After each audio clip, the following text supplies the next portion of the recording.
What's up? Welcome back to the Section 10 Podcast, episode 570, presented by Underdog Fantasy. It is the home of your 64 and 52 second place Boston Red Sox. My name is Jared Carabas, and I am a certified G and a bona fide stud, and you can't teach that. And this right here, this is Coley Mick, and he's 7 foot tall, and you can't teach that. And this right here, this is Tyler Milliken, and he killed his dog Bullet, and you can't teach that. Bada boom. Realest guys in the room. Steve, how you do it? Ooh, what up, Section 10 in the building. In the mother fucking building. Brewed by Blue Moon. Suck one.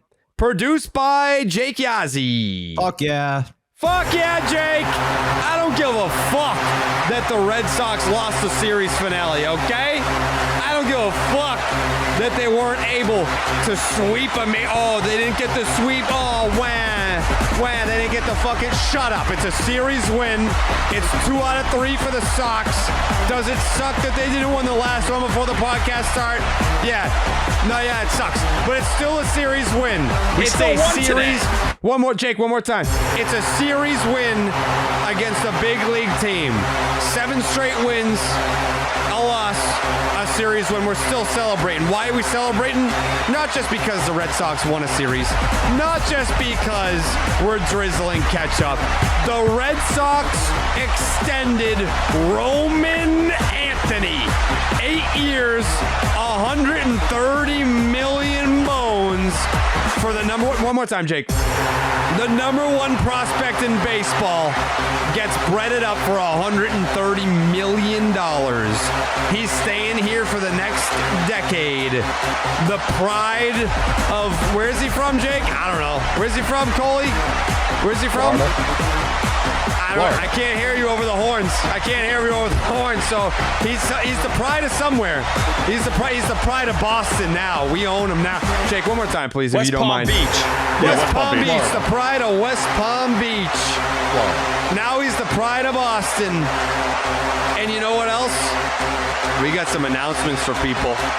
Not just the Red Sox making announcements today. No. The Red Sox announced that they're going to take 2 out of 3 from the Royals. The Red Sox announced that they're going to extend Roman Anthony. Well, guess what Section 10's going to do? You have 2 announcements? Jake, I'm really sorry about this. Can you do it one more time? The Red Sox have 2 announcements. Section 10 has 2 announcements. Announcement number 1. Section 10 night at Fenway Park, September 17th.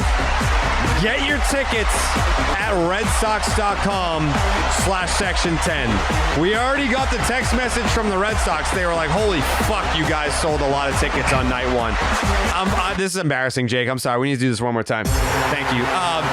Section 10 night, September 17th. They were like, I don't know. We might have to open up a new ballpark. With all the people that want to go to Section 10 night. They didn't know. They thought that the system glitched. They were like, we already sold 8 million tickets. And I was like, I don't even think that many people follow the podcast. I don't know, Cole, is it the Chinese? The Chinese have hacked the system? This is what the fuck are you doing, Tyler? I'm trying to pop it. I can't pop it. I'm not strong enough. My tiny. I'm sorry, dude. He tried to pop the balloon. Crazy. He tried to pop the balloon with the Section 10 award. That was crazy. Yeah. He aimed the sharpest points away from it. Yeah, the arms are definitely sharper. Does it have wings? It has wings, right? Yeah, the wings. The wings look like daggers. Kind of like some sort of bat. Yeah, and you try to pop it with his round head? Yeah, with the butt plug. I gotta say, he did it in a way that he's like done that before. Like that was very yeah, that was good job. That was very anti-killer coded there. Ooh. Jake, one more time, please. And the second announcement that we have, merch is live. It's back. Section10merch.com. Merch is back. All the names, all the numbers. We got the new City Connect shirts, t-shirts, hoodies. We got the War Pig shirt. We got Nuttown shirt. We got Section 10 hoodies, Section 10 t-shirts. You want it? This is, I've never missed this many times, Jake. I need to do it one more time. I'm sorry. All the names, all the numbers, section10merch.com. And if you're like, oh, there's only what, 6 designs, 8 designs? Are you guys gonna put out more? Oh, buddy. Oh, be careful what you wish for, because we're gonna be putting out more merch where that comes from. Also, I saw the ladies, they were like, we want Section 10 crop tops. We're gonna be putting out flags. We're gonna be putting out pins, all kinds of shit, Jake. Who are we putting that merch out with, Jerry? Oh, by the way, let's one up the Red Sox. A third announcement. We have partnered with Sully's brand, my old stomping grounds. Of course you know the Yankees suck shirts. Of course you remember Believe in Boston. They're still doing Believe in Boston. This was my first job out of high school. I worked there for 7 years. Sully's brand. That was my start. If it didn't work out with the whole podcast and blogger thing, I would still be slinging shirts. That's what I would be doing. Merch is my passion. I am still slinging merch. And now, full circle moment. If you remember, an 18-year-old Jared started to write a book. At 19, he finished it. At 20, he published it. It was through Sully's. It's because that's where I worked. What the fuck are you doing, dude? What is it with you today? I displaced the helmet. What helmet? Where is there a helmet? Where he launched the helmet and then was surprised it made noise. What helmet, dude? Where was there? I didn't see a helmet. I was wearing my baseball batting helmet. T would throw a grenade and it goes off like, what the fuck? Like, what was that all about? What the hell was that? It was a really loud noise. Yeah. Well, so big show today. Roman Anthony, Sox catch-up, merch, Section 10 night, Sully's, Steven. I just want to say something real quick. Like, I don't know if this is the case with you guys, but that loss did not impact me at all. I really don't care. That they can't ruin Roman Anthony Day. Sorry, can't do it. But what Jerry's saying here, Roman Anthony Day, Section 10 Day, night, merch day. Like, there's so much stuff. That 5-1 on the homestand. You get the day off tomorrow. It's like, come on, there's too many good things to be worried about that. Also, Dustin May sucks. So it's like, whatever. Doesn't matter. That's why it sucks. It's be like that was your trade deadline acquisition. I wasn't surprised that he was like that. It's like, that's kind of what he is. So it's like, whatever. You lost the finale. I got a Dustin May take, but I'm saving it. Okay. Because I don't jump ahead. Not doing it. You can't make me. I won't do it. Thank you. The only thing that you could sit there and make me do is pick'ems tomorrow. You can make me do that. I'll do it gladly on the Underdog Fantasy app because it's the easiest place to play fantasy sports. Playing their pick'em game is as simple as selecting higher or lower on player stats like strikeouts, total bases, home runs, and so much more. Make sure you sign up with the promo code Jared. That's JARED to get up to $1,000 in bonus cash and a special pick on Underdog. That's Underdog Fantasy promo code Jared. My picks today, I've been doing a lot of like West Coast pick'ems. So for me, it's like, it's nice to wake up in the morning and see if I won or see if people are angry with me because I didn't win, but fuck them. You know what I mean? Like I'm just trying to win. I'm trying to win for me. If people want to win with me, that's great. I'm happy about it, but it's a nice little wake up in the morning and be like, oh, fuck yeah, dude, we won last night, bitch. You know what I'm saying? Mm-hmm. What's your reaction like when you win? Woo! Yeah, it's kind of like that. Okay, that works. Yeah. What's that, T? What do you got? I don't know. I feel like your reaction was kind of, not good. Uh-oh. He remember when he bought a printer? Yeah. Yeah, I do, actually. No. Yeah. That printer was used for one episode. Oh, no. There's no way that's what it says. No way. No chance. Imagine it's a Taikus. Red Sox win. Yeah. I mean, that's crazy, T. Like, to Coley's point, I forgot about the printer. You can see it in the shot. It's right there. Covered in so much shit. Yeah. T, if you had a feel for the moment, next win, you got to just go, ooh. That printer is not what you think it is, guys. I promise you. Oh, What do you he's blaming mean? The printer. It's a prop. It's a prop. It's not a real printer. You gonna shout out the company that made a shitty printer? You blame the printer? No, I bought it and I thought I was going to be using it all the time, and I haven't printed anything since I bought it. All right. I just thought I'd be printing out different things every day. Like I would just have this free access to the printing world. This kid's just learned about printers. Why do you need to print anything? You're telling me you can like print shit out with this thing? Well, I thought I was gonna like print shit out and like stick it to the wall or something, and then like I did it and it looked like dog shit. This guy goes, why do you need, he's trying to make the argument for why you don't need a printer. He's the only one here with a printer. Why do I have a printer? I'm going to print shit out and put it on my wall. Like, why else does anyone need a printer?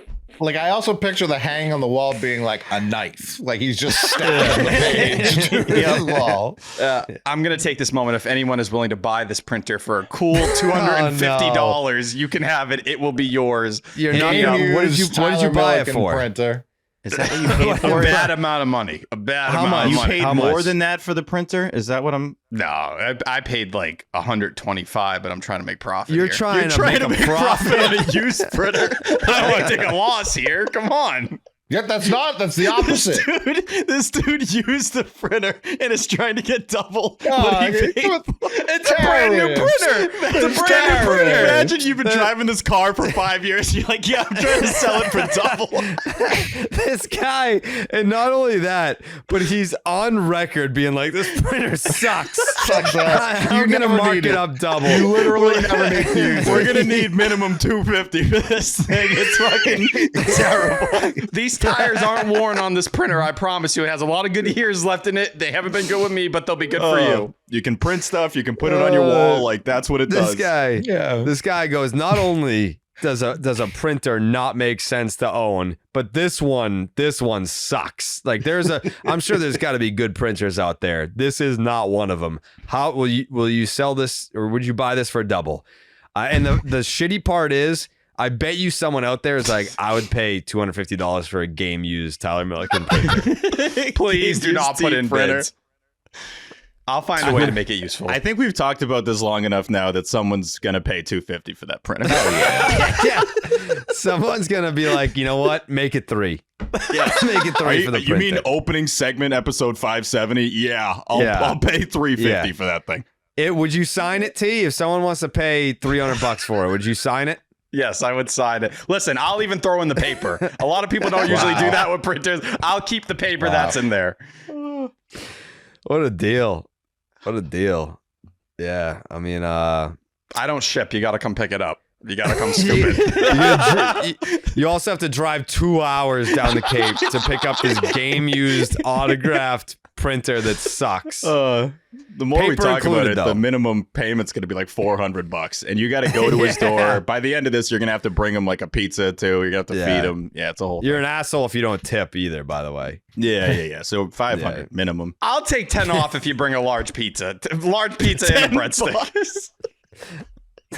I'll take $10 off. If you bring like 3 pizzas and like some wings, I'll take $5. Yeah. Even in the first Home Alone movie, which was what, like 94, that large pizza cost more than $10. Like, I don't know the last time a large pie was sub 10.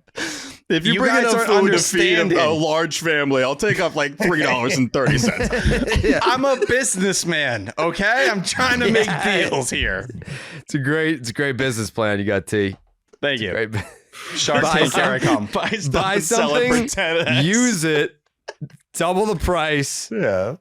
Sharpie autograph on it. Make them come to you because you don't want to ship it. Collect a 20% tip and a pizza. Profit. It's all on the table. I'll let you print something. It's like a printer. I would hope they could print something. Isn't that the point of this whole thing? No, but before they take it, make sure it works. Trial print. Yeah. Someone's gonna have. There are gonna be offers. There are gonna be offers in tomorrow. I can already see this. I guarantee you, someone buys that printer and comes to get it. I guarantee you. I guarantee you. You can fax things on there. You have no perfect. idea how to fax anything. I've never once. I don't even know how that shit works. No. I'm down to learn. So it must scan too, right? No. Yep. It scans. Oh, okay. Dude, this thing does everything. Multi-dimensional. All right. Starting bid 250. Starting bid. We expect. Get ready though, because we expect this to go over 1,000. Honestly, so be ready to bid. Yeah. Game used. Wow. And signed. What and signed. Yeah. What a deal. All right. Yeah, the Red Sox, huh? This is I feel like we should start Roman Anthony before we get into the series. We start Roman Anthony. Okay. Please. So first, I mean, we can get into the whole what it means and this and that. Not a peep. Nope. In the scoop shop, nothing.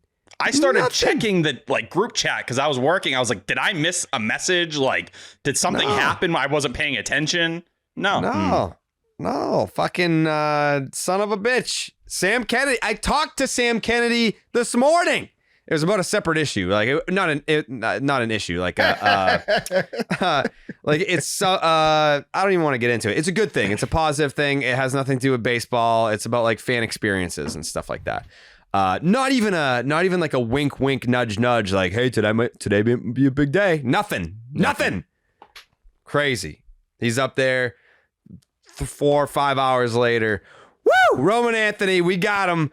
But yeah, not a peep. I like that. I want to say I like that they went into stealth mode for the trade deadline and they stayed there. They stayed there for the Roman Anthony stuff. We didn't even get reports that they were talking. We didn't get reports that usually it's like what happened with Christian Campbell? It was something along the lines of Coutinho had it early. That they were talking middle of camp towards the end. That they were talking. Yeah, no one even had that they had picked up the phone to call Roman Anthony's representation. Did you guys get the read on this, that this kind of happened quick? Like it was not a long drawn out discussion. It was kind of just like, how's 130 sound? And they're like, that sounds great. That's the sense that I got. No, Craig Breslow framed it like the trade deadline passed and we were like, it was time to do this. Like we need to act on it. And he was like, within the last 24 hours, there are moments where I was like, there's no way it's getting done. There were moments where I was like, oh, I'm starting to feel confident. And then it got done. Like I think it speaks to, and Roman Anthony highlighted this, and I don't feel like you hear players say this a lot, but to be like, when we talked a little bit in spring training, I was still very unsure of like what it was going to look like when I got to the big leagues, how all that was going to play out. And then all of a sudden he's like, I came to Boston and I kind of fell in love with the city. I fell in love with the environment, how much he talked about highlighting his best friends on the team and all that different stuff. It seems like just being in Boston, being with these guys, this group being so together. Sam Kennedy kept doing this when he talked to Cora. He was like, when he described the team, you can't see it if you're listening, but he put his fingers together. Like, this is a very tight group here. And I think Roman Anthony is right in the middle of it all. And it also helps when it's the second largest financial guarantee for a player with less than 1 year service time. So I think Roman Anthony loves Boston, and I think they came with the money that they needed to. I do agree with T real quick. Because I was stunned that we hadn't heard anything. At this point, like one of my favorite parts of the 10 is that because of Jerry and because of the scoop shop, we hear things very early. And like I'll get little birdies here or there, but like it's normally always in the scoop shop before it happens. To the point that when the Passa notification showed up, I was like, did he get hacked? Like, did someone get to Passa? Not like that ever happens. He's a motherfucker because he he texted me right as he sent out the tweet. Like it might have been like tweet text. There might have been a 2 second, but and he texted me. He said, "Boom sauce." And I was like normally like if one of you guys or someone that I know is like, I only hear from them if it's like big Red Sox news, texting me, be like, boom. So I'd be like, what the fuck did I miss? But it's like, I missed your fucking report 2 seconds ago. That's what I missed. I was like, what the fuck's going on? And you pull up Passing, there it is. But I think what's really cool about this is, for me, if I were last episode, if T was like, what does a Roman Anthony extension look like? Give me a number. I would have thrown almost this exact contract. That's like an indicator of good for team, good for player, you know, because I'm never trying to get a win for the team. I mean, it's nice from a fan perspective. Like if you can build around a superstar and not just, you know, have a Juan Soto $700 million contract. And it's like, well, you know, a lot of money allocated over here. I want the players to get every cent that they can get, no doubt. But in terms of being able to build around a bona fide star, like the deal for the team, like the deal for the player, as Tyler said, I mean, the amount of people that were not complaining, but making the point of, oh, all the money that he left on the table. It's the most money ever for a player who signed when he signed. It's the most money ever for a player who has had 2 months in the big leagues. So A, he's not hurting financially. B, he's 21 years old. If he plays what are the escalators? It takes it up to what, 230? Yeah, he's just got to win the MVP every year from now until then, which he likely will, and he's got to be first and second in Rookie of the Year. So he's going to make 230. Okay, I didn't realize that. I didn't read the details. All right, so let's just say it's 130, whatever. Would it be, hold on, would it be 230 or 260, T? I think it's 260 if you pick up the club option on the other side. There we go. Yeah, the option on right for 30 million, which is where it resembles a little bit of the Jackson Marrow deal if you go back, but the biggest one ever for a guy with less than a year of service time was Julio Rodriguez, and his contract is fucking nuts. Like, it can get up to 18 years, 470. But to get Roman Anthony, and you know you have him through his age 30 season, isn't that perfection? Isn't that like the exact spot you want him? Yes, and well, I mean, yes and no. Yes for the player, because the point I was making on Unobstructed Views tonight was look at what Bregman got. $40 million a year, and he's what, 31 going on 32? Yeah. Or he's 32 going on 33? That's next year. 31 going on 32. Okay. Yeah. Coming into this year. He would be entering free agency being a year younger. It's 2025, and Bregman's getting 40 per. And if you're Roman Anthony, what does like the high mark AAV look like 10 years from now? He's going to get like 80 million a year by the way the baseball is going and the salaries and everything. If they don't have a salary cap, which is part of it. That's a big part of it too, with the lockout looming. It's like, if you're Roman Anthony, you don't know what the numbers are going to look like 2 or 3 years from now. Security is a positive. Right. But I'm saying, like, if you are a bona fide superstar, which Roman Anthony could very well be 10 years from now, entering free agency, going into your age 30 season, who's to say his next contract wouldn't be for fucking $800 million? Like, you don't know 10 years from now, especially. Like, I remember when Verlander got 20 million and Miguel Cabrera got 20 million a year. And we were like, oh my God, 20 million a year? Like, where does it end? And it didn't take long before 40 million was the norm. And you didn't even blink. You know, like when I think it was who was the first to get 40 a year? Was it Trout or was it Scherzer? Scherzer and Scherzer was the first that came to mind.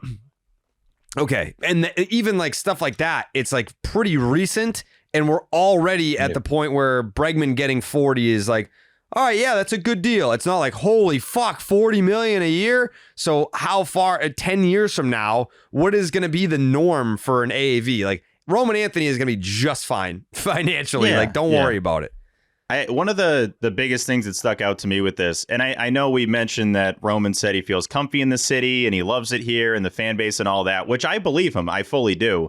Huge shout out to Marcelo Meyer, because having your best buddy on the team and being with them all the time and they still live together, which I thought was funny that they still live together. I love that. That's awesome.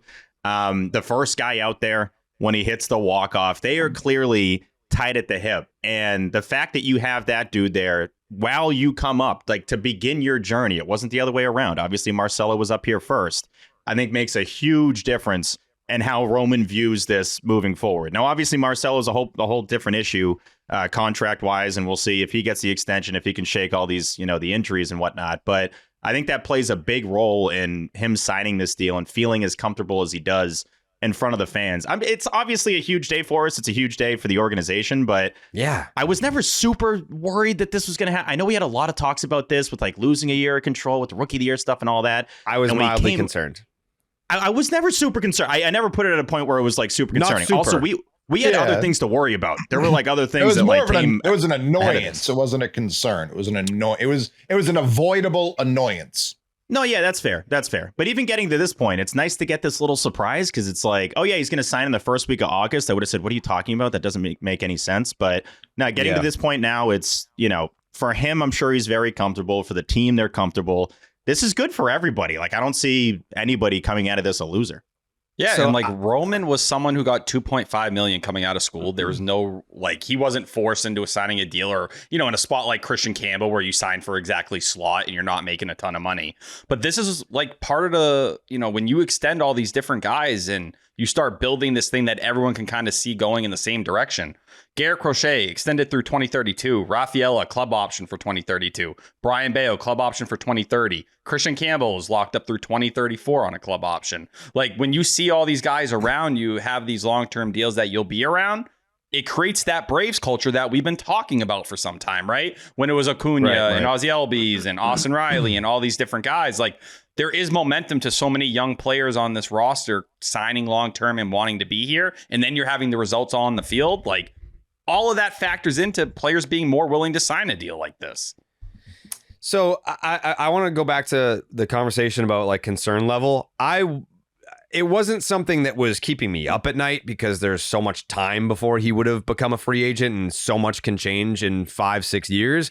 But below the surface, yeah, I was thinking it's not something I'm going to stress myself out in 2025. He's been in the big leagues for 2-3 months, but there was a part of me that was like, I think the odds are greater that he's going to play this thing out at this point. Like if you're coming up in your rookie season as a 21-year-old and your baseball savant page looks what it looks like, and you're hitting 280 with an 8-something OPS and you only have 2 home runs, like it's not like he's blasting homers left and right. So if this is what it looks like before he found the power stroke, what's it going to look like when it all comes together? Like if I'm him, or if I'm his agent, I'm saying we have to play this thing out. Like you were going to kick yourself in the ass if we don't play this out. Like you could become, this annual 1,000 OPS guy at the big league level. Like what does that look like? But I think the Red Sox, Craig Breslow, John Henry, they forecasted this out. And I think to me, is it wrong to say that they basically paid him based on what they think he can become, not based on what they've seen so far? A combo, of course, right? I think. I mean, like we haven't seen any of this. Yeah, it's more, especially when he comes up through you get those contracts, him, Campbell, Rafael, because of all the work you're doing to get to Boston, not just what you've done once you've been with the Red Sox. These are players. They're like, hey, when we ask this guy to do something or when we try and teach this guy something, he takes it and runs with it. And if he asks questions, it's not in a way to be like, fuck you, I'm never doing that. It's because he's genuinely curious about the why, not just what do you want me to do. I think that's true of all those players.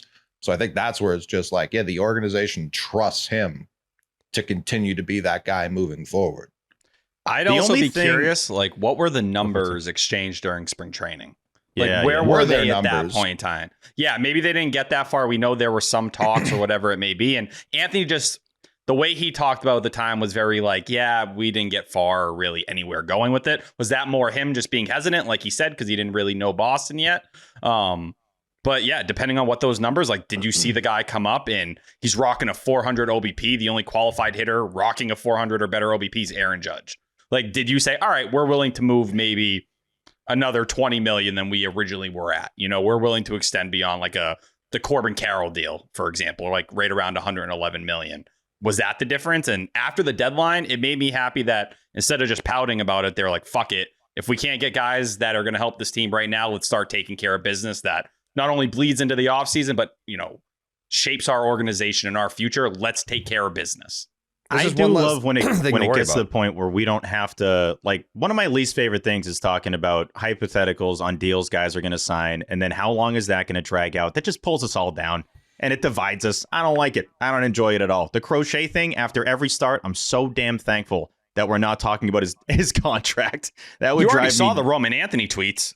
Oh my god, it would drive me absolutely nuts. After Yeah, you the got a little walk-off. taste of what it would be. Enjoy even though them that while you was still from, have them. I think most of those are from jabronis, but no, because of how chill Roman Anthony is as a person and how kind of all business is. He's got one of the most serious looks on his face on all times. He is showing up to the park to play ball. He wants to play ball. It's all he's ever wanted to do. He's wanted to play at this level. He's playing at a level that like nobody's done at the age of 21. We didn't know because of that chillness if he was going to kind of turn into a Soto guy of like, talk to my agent, and not even in a negative way, more just a, hey, I'm here to play. We'll do that afterwards. We'll figure that off the field. Seeing him in the presser today, I learned a lot about him. I got to say, this is probably the most open he's been since we've seen him talk. Maybe even since like we interviewed him in Portland, where I feel like he was pretty open with us there. It's just refreshing to know how much he wants to play here, because you don't have a choice of who you're drafted by. And you don't have a choice of where you're going to start your career. You can say all the right stuff. Oh, I love Boston and it's great. Blah, blah, blah, blah, blah. When you sign the contract in your rookie season, during your rookie season, which shows some more urgency of really getting this done. He didn't have to get it done in August. This could have easily been an off-season thing. There was no rush for that. The fact that he gets it done now shows me he's all business. Like, he wants to win here.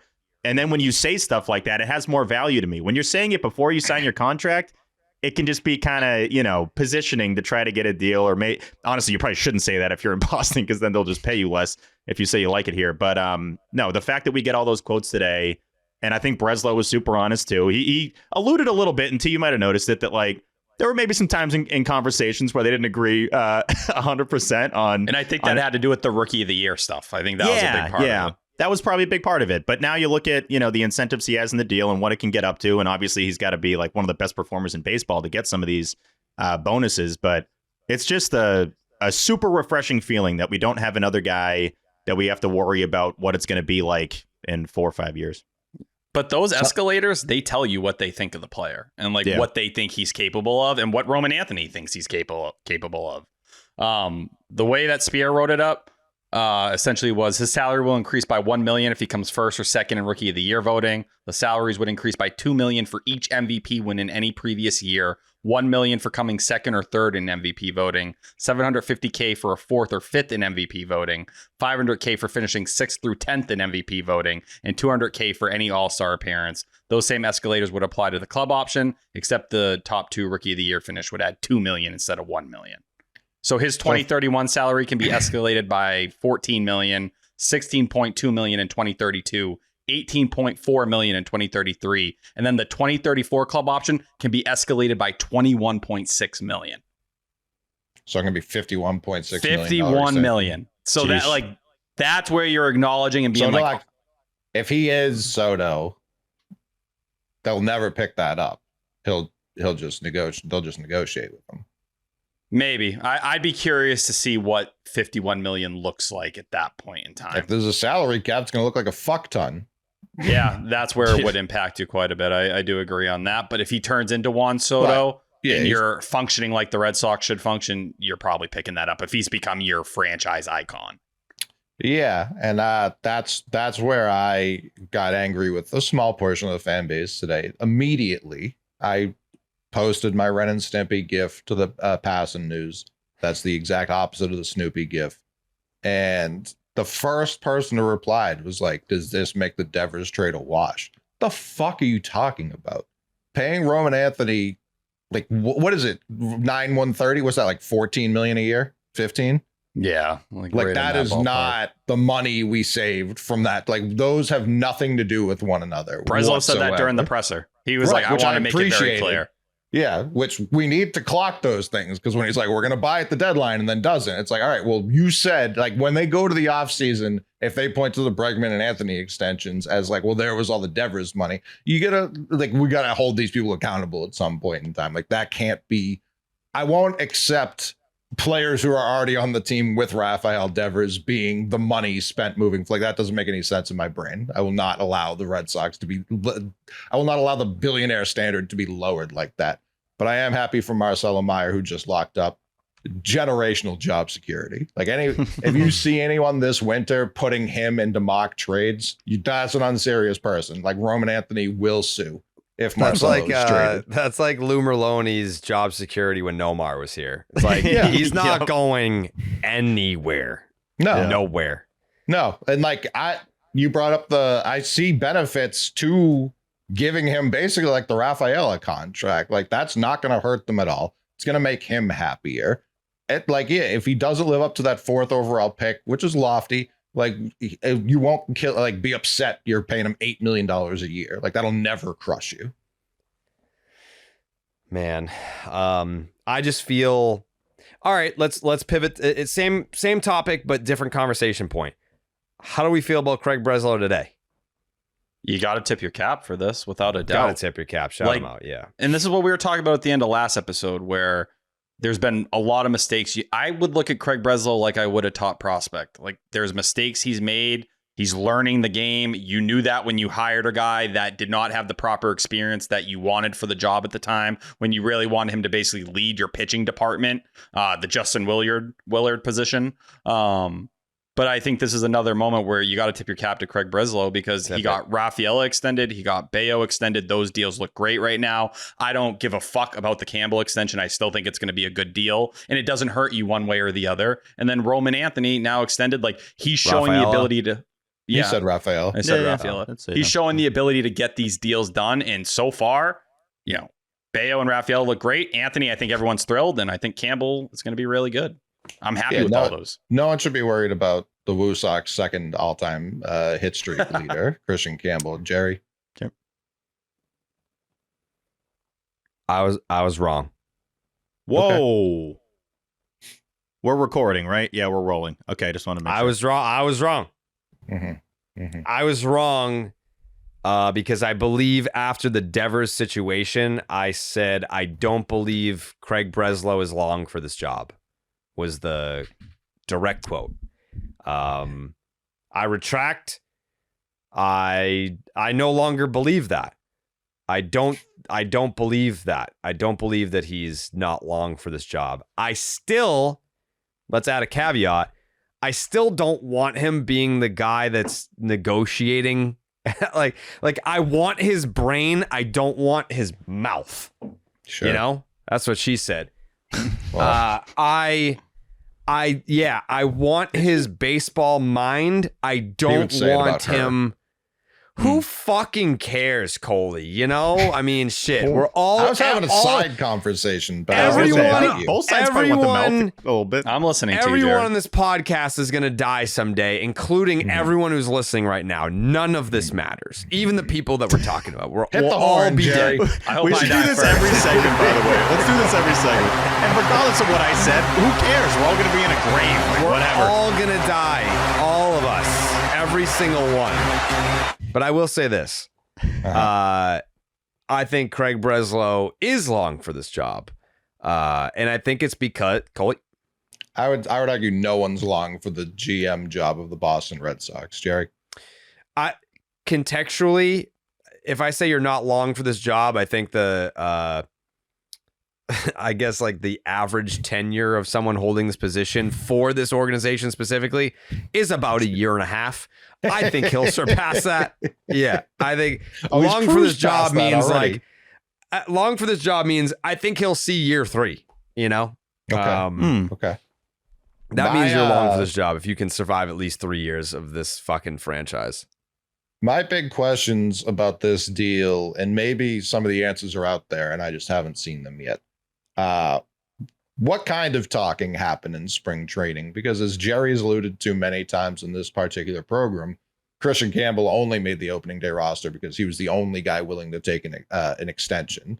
And how much back and forth, like, I don't know that Roman Anthony knows Boston. You know what I mean? Like, I don't know that he's been to Mattapan Square, for example. Like him, a lot of today was a lot of fluff, and I love him for it, but I'm sure he does feel uncomfortable. The second he got here, everyone was thrilled, and only winning has followed him since he got here. So yeah, I'm sure it is great time to be in Boston, but this wasn't a large enough number for me to think that they couldn't have come to this deal days after Jackson Merrill signed his. It was just kind of weird that they stuffed him in the minors for a few months. Everyone complained about it. Everyone. It wasn't just the prospect dweebs like me, T, people like that. No, everyone was like, where the fuck is this guy? I know the times are good right now, but like the beginning, we have people commenting on our every promo we put out recently. It's just like, oh, you guys said they sucked. They did suck. My. I know everyone else wasn't watching then, but yeah, they did fucking suck. They were. How recently, T, were they 5 games below 500? That was June, a month and a half ago. Yeah, that was not long ago. Like they have the second best 4th of July.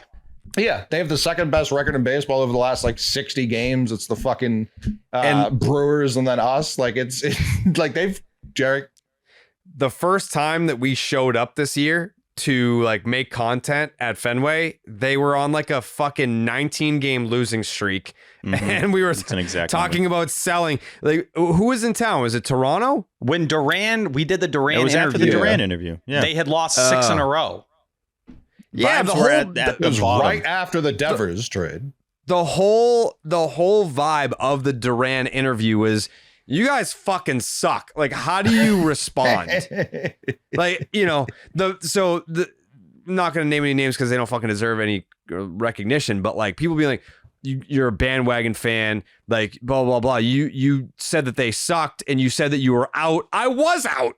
I still watch every game, but like I was like, if the Angel series was the breaking point for me. Real bad. That was terrible. The Angel series, when I think Giolito gave up 7 runs by like the first or second inning, I was like, blow this fucking team up. Yeah. And I mean, There's reports already out there that they were looking for possible deals. They were starting to see what it would look like if they sold. So it was contemplated, which wouldn't have even been an awful idea at that point. That's that was the one where I believe Coley. Morale for the folks who are 162 guys, gals, and gays.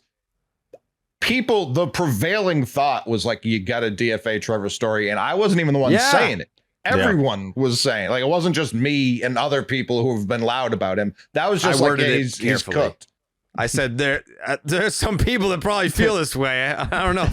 There's some people that think you might have to get rid of them. I'm just saying. Yeah. I remember saying that on The Views. Lana was like, what do you think they're going to do with Story? I was like, a lot of people out there think that a DFA might be coming pretty soon if he doesn't get it together. Story didn't know what to do. He legit said, no, but he was like, they're out of things for me to do at the plate. Like, they're telling me to change my mechanics. Like, at this point in time, I kind of got to just go back to what I'm doing and like be an athlete. And Cora was like, get away from baseball. Don't pay attention to anything. Don't look at anything. Take a couple days and get your head right. That's how bad it was. They ran out of ways to fix them. There are a few things that get me more upset. Like, I know, T, you'll get to some points sometimes where you're just screaming into the mic, and I respect it. It's normally more on the hub than it is here.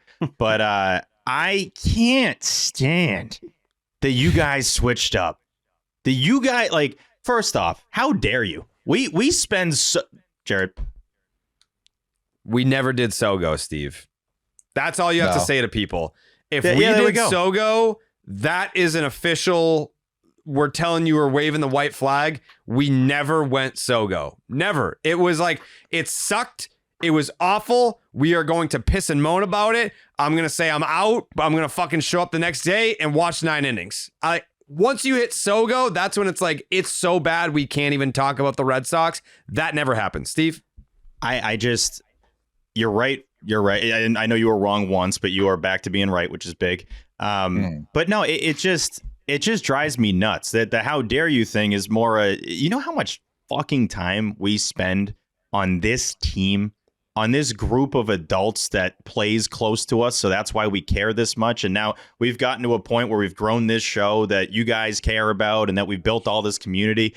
All the time we put into this, for you to just throw that line, you guys switched up as if we're just like not watching the games anymore and just like throwing out these takes because we're completely out and we don't have any. Like, what the fuck? It drives me so nuts. And it happened on that promo we did recently. Well, we're over here. Yeah. We're fans. We're dancing around. I got a freaking Wally head on. Coley. What kills me, if while they sucked, if we were like, they just gotta get hot, people would be like, oh, these fucking fanboys always think they're gonna win. They're holding on to their preseason predictions. It was like, no, we get like being a fan isn't just being like rah all the time. It's like, hey, these guys, I love them so much. They piss me the fuck off. Like that when they lose, I get like obviously on a personal level angry at them because they don't also like early season sucks. They weren't losing, hard fought games. They were playing like assholes, and their assholeness has gone way down, way down. A little bit of it popped up this series, but for the most part, way down. And this is a little hat tip to Jen McCaffrey on the story there with all the photos in Alex Cora's office, which I love that that's back, and they're trying to do it a little differently than 2018, even though it looks exactly the same. They showed some photos. What's up? How's it different? That's what I was asking. They got T printing them.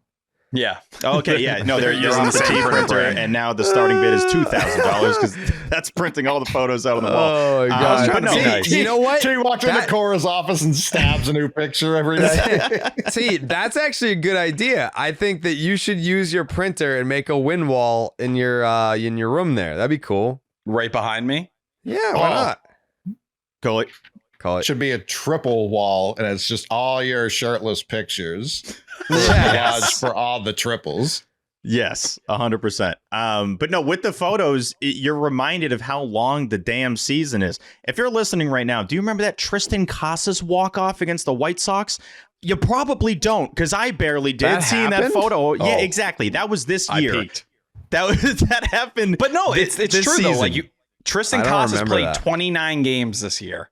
And like we were looking at Tristan Casas, people were like, it's over. Throw this guy out. He's a piece of garbage. He can't play baseball. It was 29 games. The amount of ups and downs that happen over the course of the year. You traded your best player. We were upset about it. The deadline wasn't great. We were upset about it. We're still riding with the roster. We understand this team has a chance to do something special. We didn't switch up, bitch. We didn't switch up. I'm so sick of it. Jerry, there's no switch up here. Like if we did so go, that's like a company statement that we were out, and I think it's okay. I think it's okay to get frustrated. Like I do that all the time. I'm like, I'm fucking done with this. I'm done with that. Like, but you show up the next day and you just take it. You take more of it because deep down you're like, I know I'm being a whiny bitch, but like here I am. I'm back. But I think for this team in particular, we can all acknowledge it hasn't gone according to plan. Like the plan has deviated so many times. I mean, Christian Campbell's in Worcester. Games. This is the weirdest season ever. Right. Like we didn't know how we were going to get there. And the Red Sox probably didn't know how they were going to get there. But Roman Anthony was not on the opening day roster. Marcelo Meyer was not on the opening day roster. Christian Campbell was. He's not now. I think the trade deadline for all the hype and the talk, it was like, well, first it was just wait until Roman gets here. Then it was wait till the deadline because then we don't know what the team's going to look like after that. It looks the same. They didn't fucking do anything different. But yeah, I mean, you just kind of have to ride the wave, I guess is what Steve was saying. And I agree. Like, you just got to ride the wave. I'm going to piss and moan over the course of the ride, but I'm still on the ride. Am I not, Coley? Yeah, super on the ride. Always on the ride. Love the ride. You brought up Craig to start this, and I still do feel like they didn't sign Roman Anthony to do damage control over a bad deadline. Like, that's obviously not what happened. No. I do feel like him saying for 2 months, we're big buyers, and then not buying is like, that still goes against him. And I do still have questions about this extension because, like I said, 9/130 is so low for the number one overall prospect in baseball. What did fucking Wander get? He got like 226 or something like that. Like basically the Whitner maybe was like 176, something like that. Yeah, his deal was longer, at least in terms of it was 11 years, I think. Yeah, 11 or 13. Was it 221? Maybe. I had 220s in my head at first, something like that. Regardless, 223 over 12 years. Yeah, so like even something like that. Like, so now I want to know, all right, this number was so low, why didn't it happen at sooner? Because he could have been up on the opening day roster if he was willing to commit like this. I'm not buying the like, I've been in Boston for 6 weeks. I want to be here the rest of my life. Like, that doesn't make any sense. And two, if he is good now, why stop 9-10 years or 8-9 years rather? Why not go more closer to the Julio? Whether or not you get to the 415 number, different story, but why not Why not make it longer? Like, where's the negative there? Which side? Because that could be Roman being I was like, about no, to say, I do think want to hit that's free agency at 31, but if you're making it worth his while, I don't know that he would. Yeah, I feel like that would be like you looking at him hitting free agency right at 31. That feels like Roman Anthony saying, I want to get a second deal, especially when the market's in a completely different place. But going But back it also to that, could be their modeling saying we don't pay 32-year-olds. Like, and that Could be a that's combo of the both. slight concern from me. It's slight, Yeah. not a huge one. I'm not being negative. I'm happy he signed the deal. It's a good deal. But there are questions that I have around the outside of this. but I would say, like, even with their model, like, say Roman Anthony's athleticism fades and he's Juan Soto and you believe he's that generational of a hitter, you were at least intrigued and interested enough that you pursued that over the offseason. So if you think he is that generational of a hitter, you're probably willing to bend. But just going back to the Wander thing, it was 11 years, 182. It maxed out at 12 223. Yeah. So even something like that, like, I just assumed double-digit years. I was a little, I don't know, shocked that it was 9 max. No, that's understandable. I think there's definitely something to the idea of pushing beyond that. But yeah, it's hard to know without knowing which side didn't want that. Like, let's say Jacob Wilson's back tomorrow and ends up regaining that number 2 spot. Not going to happen. It's going to be Kurtz and Roman Anthony. Like, where the fuck was I going with this? Oh, let's just say he gets no accolades throughout the entirety of this deal. Not a single escalator. Good player, not a great player. Yeah, if he's Nick Markakis, you're paying him 14 and a half. Like, that's unbelievable. Like, there's no, like, I know on 98.5, the fucking Sports Hub, immediately while they're sitting at Patriots camp, which I do think played a big factor to their reaction. We got to talk Your about the tweet fucking had me Red Sox rolling, while Mike Vrabel's bleeding from the face. We don't want to talk about Roman Ridiculous Anthony reaction. right now. But them being like, who's this? What has he done? Is he worth this? Like, T, you need a gun. You need a gun that you just have. No one knows if it's loaded or not. No one knows if it's real. But just every once in a while, you reach for it when they do shit like that. Wally style. No, I think my issue with Beatles' take overall was if you're saying they're cheap, first off, they're putting this money on the table for a guy who has about 150 plate appearances And a bad back. And a bad back. That is an investment on its own. But the whole point of the argument is that if you wish they were willing to put 400 or 5 million down for him when he would have hit free agency at 27 years old, we know the Red Sox at this point in time, that's a question for them. They might not be willing to do that. So why this extension is so meaningful is that you don't have to worry about that. It's the fact that he's locked up through his age 30 season, that you don't have to play the Mookie Betts game. You don't have to sit here like Steve mentioned earlier. And it's always, well, Roman Anthony, when he leaves, a year out from free agency, do you move him? Do you try to get these pieces? No, you've avoided the mistake and you've gotten a guy who's already shown, he debuted June 10th. It hasn't even been 2 months yet, that he is one of the 2 or 3 best players on this team. Like, you look at WRC plus, Trevor Story's been number 1 since he debuted. He's number 2. He's right behind them. We talk about the OBP thing. The best OBP for someone his age ever. Jay Hay's been tweeting that stat out a ton. It's a great stat. Like, recognize what this guy's doing while playing great defense in both corners. This is a generational player. And yes, if you're upset that you wish the Red Sox would throw $500 million at a guy and not worry about deals like this, well, guess what? That's not the reality we live in. So the fact that we know he's locked up for those prime years, it's a win. It's such a dumb thing to think for anyone. I don't care who said it. It's a really dumb thing. Like, having him on this number means you can go sign one of those guys, by the way. Exactly. Yeah. You have Like, flexibility. that's the whole point. Why would you want to wait till the last minute to sign? That was why Devers cost as much as he did. If you had signed him earlier, he's rocking like a 190 over a 10, and no one even thinks to trade him because, like, that our DH, we could pay him slightly more than Yoshida. Like, think about a 21-year-old coming up, never hitting, lower than 5th in the lineup, hitting 2 regularly, then number 1 now. He's batting leadoff against righties, number 3 against lefties, and he has a 133 WRC plus. Like, Rafael Devers for his career is 126, and I'm a Rafael Devers guy. But this is what he's doing at 21 years old. Basically, the franchise told him, guess what? It's your fucking problem. Figure out where this team's going. Like, you need to carry and essentially be an elite bat for this team to survive. And he's done that. He's done that and then some. So, like, if you're not willing to extend or do it for this kind of guy, I don't know what guy you ever would. And the fact that we don't have to worry about having this conversation when he's in his prime, that is a beautiful place to be. I'm always thinking about how like rival fan bases view something like this. If the Yankees had the equivalent of this player and locked it up to this number, I'd be like, fuck, like I don't want to face this guy for the next decade. And then to your point, Coley, at a reasonable number, you know, barring him winning the MVP 8 years in a row, that you would then be able to keep adding on. And it would make even more sense to add on for free agents because you have Roman Anthony and you have all these other pieces that you're locking down. Like that's how you have to keep building to be able to have a chance at sustainability. It's just nice to take a step back and look at all the times that we were told, like, hey, we're building for the future. We're building for the future. We're building for the future. It's like, well, until you sign these guys, you're really not. Like, you're building for the chance to build for the future is really what it was. So now you're finally locking these dudes in.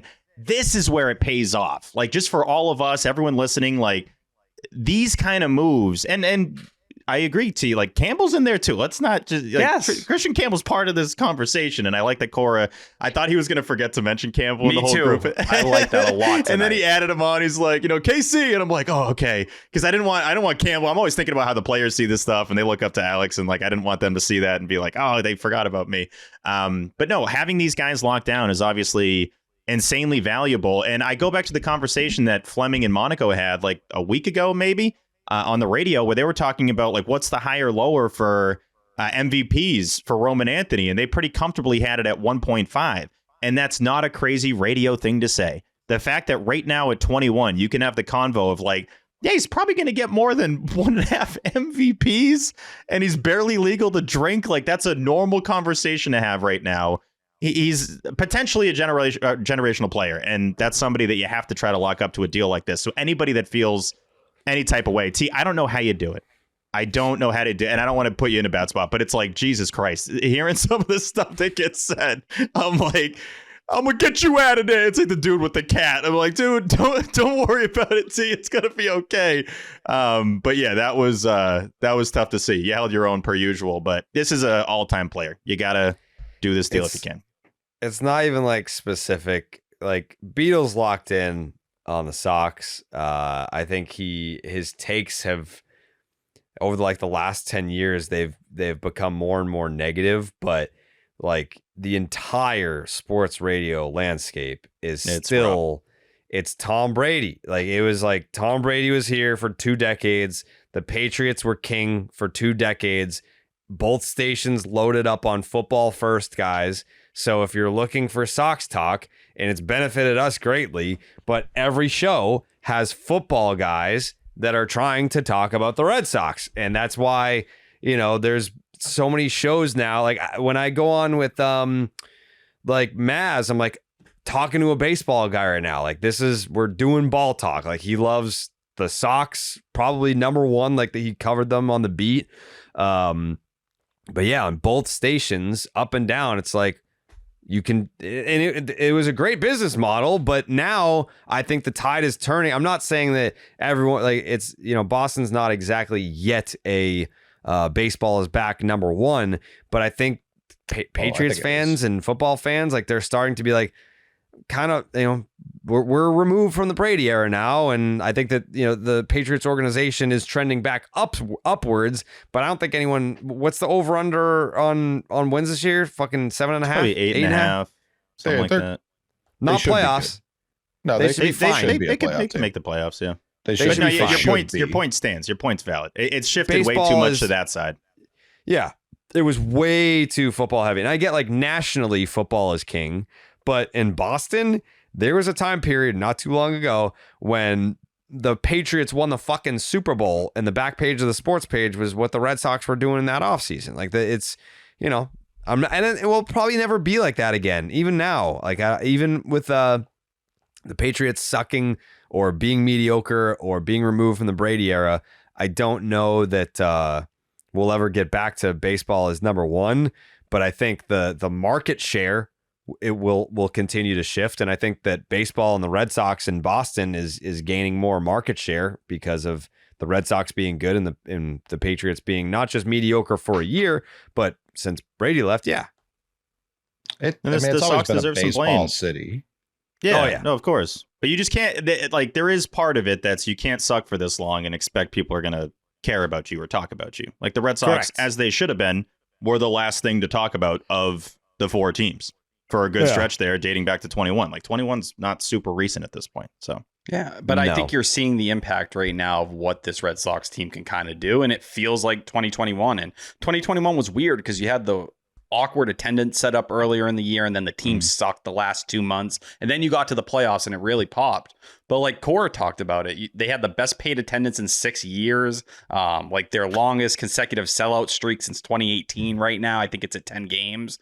Like, that's stuff that feels like the old Red Sox. You're feeling that hype and all these people buying in, and it's because not only is the team good, but I think people realize, holy fuck, we're about to grow with a lot of these guys for the next 4 or 5 years. There was so much turnover on this roster the last half decade, where every year a good portion of the roster was in and out. Guys are getting shipped out because you were filling the roster with a lot of like mid-tier players or worse. Now, or you had franchise stars leaving. Yeah, 1-year deals. You had Xander Bogaerts leaving, like Mookie Betts getting dealt. You were trying to rebuild on the fly and still compete. All these extensions and all these guys being here, bearing something horrendous happening like the Devers situation, they should be here moving forward. And that's something fans can buy into because you're not scared when you buy a jersey, or you try not to be, or as worried as before that, all right, like these guys are going to be here. That's not a Red Sox problem. That's a modern sports problem. People, more than anything, I think it's why a lot of people looked at that Pacers team this year. It's like, oh yeah, those guys have kind of just gelled together for a while. Jared loves the Pacers. Well, the new generation's like player over team. Like that's it is, but whole fan bases don't feel that way. Individual humans feel that way. Fan bases like being like, we've had this guy for a while. We're talking about this very season. You've seen so many ups and downs from guys. Imagine that over 5 years, 10 years. Like that's how you get. That's why there aren't as many rivalries anymore. It's because I might be on that team next year. Look at the Orioles and Rays trading within their division. Like, you know what I mean? That being a thing. The Red Sox and Yankees trading within their division. The Alex Which, Verdugo by the way, deal. Not even the Verdugo deal, because I've seen more Elmer Rodriguez Cruz hype from Yankee fans. Blowing like I don't think they've come to grips yet that they traded away their 2 best catchers. Like both the guys they traded away, both Narvaez to us and Agustin Ramirez to the Marlins, are much better than fucking Austin Wells. Much better. That's fair. But nothing's better than an ice cold blue moon. I know that. No, nothing. That's what I was going to say. Yeah. Blue Moon was born in a ballpark at the Sandlot Brewery in Denver, Colorado, so it's no wonder why you crave it. Its bold flavor, bright explosion of color, and iconic orange slice ritual guarantees a one-of-a-kind beer experience perfect year-round. And for the moments that you want a lighter option of your favorite beer, reach for a Blue Moon Light. It's a refreshing wheat beer brewed with real tangerine peel for a lighter, exceptional taste at only 95 calories. We were drinking Blue Moons after Unobstructed Views. We had some Blue Moons just sitting right there on the set, and I was like, you can't just like put a Blue Moon next to me and expect me not to suck that thing down.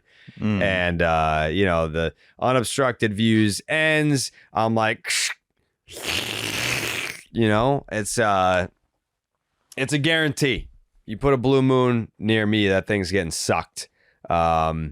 Inspired by the beer you already love and available year-round, a wheat beer from Blue Moon with exceptional taste at only 95 calories. Brightly brewed with real tangerine peel.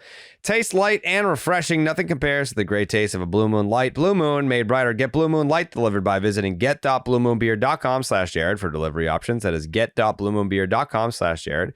Blue Moon made brighter. Celebrate responsibly. Blue Moon Brewing Company, Golden, Colorado.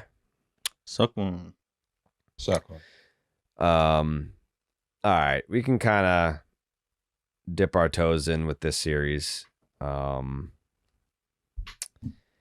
were some of the things that stood out from the fellas? I think if we're starting game 1, Brian Bello deserves a pretty significant shutout. 6 innings pitched, 0 earned runs. He had the 1 run, which was on the Romy Gonzalez error, but I thought it was like a really mature outing from him. Like the 3rd inning, he threw that ball away, and it felt like, oh, this is going to be one of those innings where a year ago he falls apart and the whole start kind of becomes a mess. Nope, pushes through that, doesn't fall apart on the Romy Gonzalez error, and then is able to get through 6. You look at what he's been doing right now. Since the start of June, he's had 1 start that was less than 6 innings. That'd be nuts if he's just had 1 start since the start of June. That would have been wild. Chilling. Yeah. One start It's like, of less nah, than 6 innings. I'm still good. Skip me. Keep Yeah, skipping not on me. the IL, just hanging. Love this with the fellas. contract. I get to keep collecting the same money. Just go to the next guy. The only other Yeah. inning or outing that was less than 6 Call was someone when up. he resumed the game. I heard Criswell's good. Have him throw. No, I'm not even putting Yeah. a jersey on tonight. Hey, Skip, I got these boobies in my face. What do you want me to do? Yeah. That is one of my Yeah. favorite things when he has a great start. He's just sucking honks. Like that's Yeah. all over the timeline. Incredible. Yeah. Anyway, T.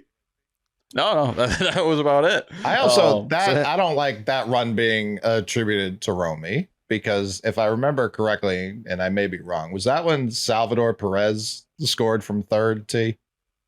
No, that set up that. That's what I'm saying. Salvador Perez. is the Jared one who Duran sco- should have thrown him out. I agree. Is that that was a horrendous throw. Salvador Perez he looked like Giancarlo Stanton trying to score. He on looked that like play. me. Sorry, out what there. was his Like first he- name? Giancarlo Stanton? GN. Gian. Giant Carlos Stanton. Mm-hmm. Giancarlo. Giancarlo Stanton? Am I saying that right? Giancarlo. Yeah. How do you guys say it? I say Normal. it's GN. Carlo. Yeah, GN Carlo. Yeah, I go Gian. Mm-hmm. This is like the Posada thing. Yeah, dude. Giancarlo similar. Stanton. Giancarlo. Yeah. Yep. Gene Segura. GN. Swinging a drive. Oh, there it Giancarlo? goes. Is that how you Home guys say run. Ooh, say that again, T. Giancarlo. Say that again, T. Giancarlo Stanton? Ooh, Yeah. that was sexy, Tyler. Yeah, it's a little Frenchy. Yeah. Let's hit our cutoff, men, when the slowest person in the world is running from third to home and was an easy out. When the ball had hit Wong and he was still corralling it and Perez hadn't scored It's yet, gotta I was like, hurt. this is bad. This is not great. Not an awesome throw. To be fair, though, later, that inning, he makes the leaping catch or whatever that ended up saving another run. So it works out. You Quite know the what's game, crazy? Huh? We were there. Just quite the game. We were there on Monday. Yeah. Yeah, we were there. You know what's crazy time. is when your starter goes 6 innings and you still use 5 relievers after It that. was embarrassing. Yeah. Jorge Yeah. Alcala, goodbye. R.I.P. Yeah. See you. Smell you later. Yeah, we were there with Eric Hosmer. Mikey's on the 1s and 2s for that vlog. Mhm. Should be a good one. Lots of content came out of that day. And it was like that game should have been a blowout. Like the fact that Alcala came in there and oh man, I was Everyone like, came if in we and have to sucked. use fucking chat, I Who want came him in to right investigate after him it. and also sucked? Justin Wilson. Justin Wilson. Yeah, Will Justin wasn't Wilson great sucked, either. too. That's what I'm saying. That's where it was like Alcala obviously had strung together several not great showings in a row. That's part of the Alcala experience. Well, you can't DFA a guy and then bring up Isaiah Campbell. Like that's very unserious behavior. That was Alcala's a tough bad. look to go I to don't give him. a fuck how many bad games in a row he said he's No. better than that. No, that was straight up like it felt to me like Cora in the front office were like, you force Aroldis Chapman into multiple games. Like we're talking 3 different games Yeah. at this point. It's done. Like we're not going to do this with you. And I think they know Justin Slayton. I think he's coming back quicker than people realize. He has a bullpen he's going to throw Friday. Had a quote the other day kind of alluding to it. I think they're going to do the turnstile thing until Slayton's ready. And then at that point, like they knew they were going to have to get rid of Alcala at that point. So definitely had a him in quick hook for a full- guy. They had Go ahead. Slayton in full uniform at Fenway the other day. Exactly. Like Yeah, it seems he like can't be Slayton's putting his foot on the gas right now. I don't even know, by the way, if that's like Cora and the team being like, hey, we got to look out for Chapman. There's a chance Chapman went in his office like, dude, Get this this is guy the getting fuck fucking out of my Dude, bullpen. it- This but guy that's sucks. losing I had my baseball. slippers on, all right? Like, I shouldn't have to come into this fucking game. That's 8-1 kind of what it ball feels like. game and you need Chapman. Come on. That's crazy. I mean, in Minnesota, too, it's like, come on, dog. Like, what the hell are we doing here? But yeah, it did overall, it felt like a quick trigger. And then you can look at his season stats and be like, well, obviously, you got to get rid of that guy. I mean, he had like a 1 ERA with the Red Sox for That's what I'm 16, saying. Yeah. 16 outings. Like, it wasn't like it was just a week. Until Teoscar Hernandez took him deep. Everything, it was like a Yeah. great experience. Sure. Like we had the alcoholics. Like that was a movement going on Red Sox Twitter. I don't know if you saw them. I did. I don't know if you saw them. Me and Coley were hanging out Did there. you guys see They the were- alcoholics? Like, we were having a blast. Like, You okay. needed one extra syllable there because you, known Fent user, can't just be like me and the alcoholics printing shit. You're saying alcoholics, right? Yeah, that sounds Okay. better. Alcoholics. He was just saying that separately. It had nothing to do with alcohol. Me and a couple alcoholics were just like having a blast with this guy. Me and some booze bags thought this guy was pretty all right. But like it was a 0.69 ERA, a 2.04 FIP before that outing. Hey-o. That's what I'm saying. Like that was a quick hook for. Like you brought up a guy that's like much worse. Yes, So that's where it's like, very all right, clearly I don't. worse. That's This why to feels- me it screamed like we are done with you doing this. Like we are putting you in low leverage spots and you are creating high leverage spots. Bare minimum, you can't do that. That's the one thing we ask out of you. Yeah, we throw you in a high leverage spot, you get smoked like Teoscar Hernandez. It happens. Low leverage spots where you just need to get a couple outs and keep the game more than 4 runs, and you can't do that. You're gonna get kicked to the fucking. Did he already get released, or do you think he could clear waivers and accept an option? That could happen. He could get flipped. Oh, I whole hate thing when could get things flipped, dude. Yeah, he can't. Whole He's thing been- get flipped. That's his issue. He has been flipped. Yeah. It's certain outings like that are worth like I feel like 5 or 6 outings where you're just not that great. Like when you suck to a level that's that bad, you'll have Will in the and you just can't have that. I'm sorry. That cannot, and you see it all over Alex's face.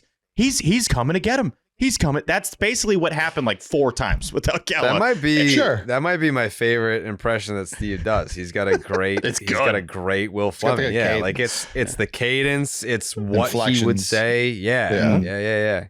But he's not wrong. You can't have that. Like there's situations, and it's the same thing with fucking Jordan Hicks.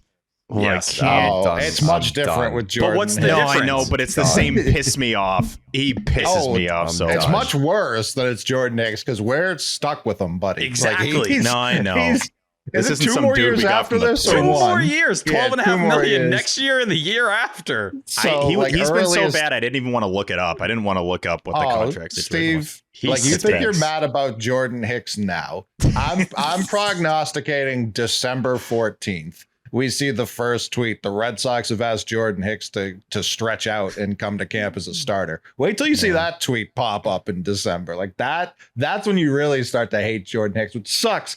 Because like anyone who throws that hard, like you just want to root for, and he makes it so fucking hard, so hard to root for Jordan Hicks. He hasn't, dude. So bad. He's got ingredients where he should matter, dude. And he's hot, bro. This guy's hot, crazy dude. hot. And he's going out there coming off like a GQ shoot, and he blows. It's like you would think that like the hotness, like confidence would help a little bit. I'm sure the DMs are flooded. I don't know if he's got a girl, but it's like, come on, dude, you can't carry some of that to the mound. He's got there you go. He blows. He blows at a level that only Alcala can do worse. He hasn't had a 1-2-3 inning since July 20th. Jeez, it's not just great. a clean inning. Just go out there. How long get is 3 he on outs. contract Is that for? the Phillies? No, I think it was before that. How long is he on a contract for? 2 more years? 2 more years at 12 and a half for her. Are you They should fucking be like, hey, kidding can me? you? What if we could just wrap it up now? What you Again, want to be a free agent? Can They we just like him. Not. They like him. They wanted to No, pay they him to don't. start. No, they wanted to no pay him way. to start. They were runner-ups. They targeted him in this deal as much as it was like the Giants laughing, like, okay, sick. Like the Red Sox were like pumped to get him, and he stinks. I don't know. Like, I wish he didn't because he's very cool, but he stinks.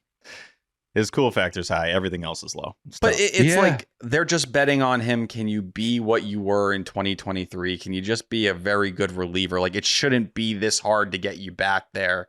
But even 23, didn't he stink? Was it for the Blue Jays or for he stunk for one of those 2 teams? yeah, The Cardinals or the Blue Jays. One of the bird teams he played for, he definitely stunk.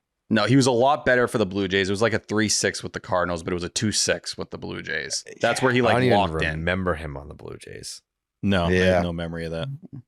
Also, like you kind of go through the years. He's worse than I remember him being. He's not 4.84 ERA Dude, in 2022. I'm telling you, 5.40 in 2021. A heater is makeup. If you can throw like 101 easy, it covers up a lot of other stuff. And that's basically the case with Jordan Hicks. It's also like everyone was so infatuated when he did come up and he was hitting like over 100, like 102, 103, like good rookie season, pretty good sophomore season, but got hurt, and then 23 was cool.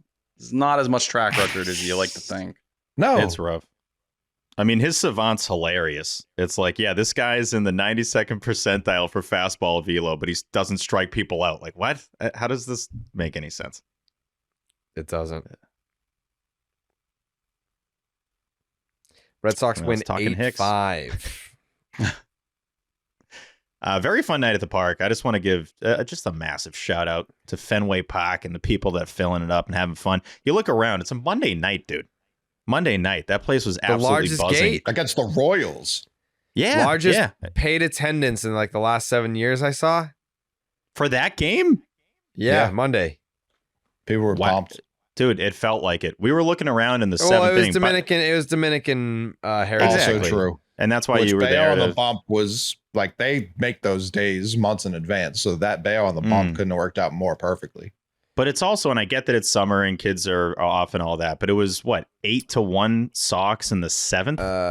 Monday. Yeah. Monday night, the game that we were at, the best paid attendance in 6 years. Paid attendance. That is wild. Yeah. 37, That's right? crazy. 37,000. But yeah, that was that atmosphere was wild. But yeah, but the seventh inning, it's a blowout, and people are still staying in the seats, getting excited. I mean, you got bap, all that stuff. I get it, but it got way too close. That got dicey at the end. We always do that thing where we're like, get food at the start of the game because we've been on the field and doing content and all that. And I swear every time, and this isn't a bad thing necessarily because it helps the Sox. I swear they go up 5-0 in the first inning every time that we're getting like cheeseburgers and lobster and stuff. It's good and bad because I would love to see that, but then we're also in the Aura Club, so it's like you cannot complain when you're up here. This is like the best place on the planet. That's great. You know what I'm saying? I will highlight the Wilyer Abreu throw as well to get Lofton at the plate. Electric. That was a beautiful throw. Good play by Connor Wong too to get the tag on. Yeah, Good reaction by Jerry. To suck it. Yeah, to suck it to Mhm. Hosmer. Yeah, hit him with the suck it. Mhm. Game 2.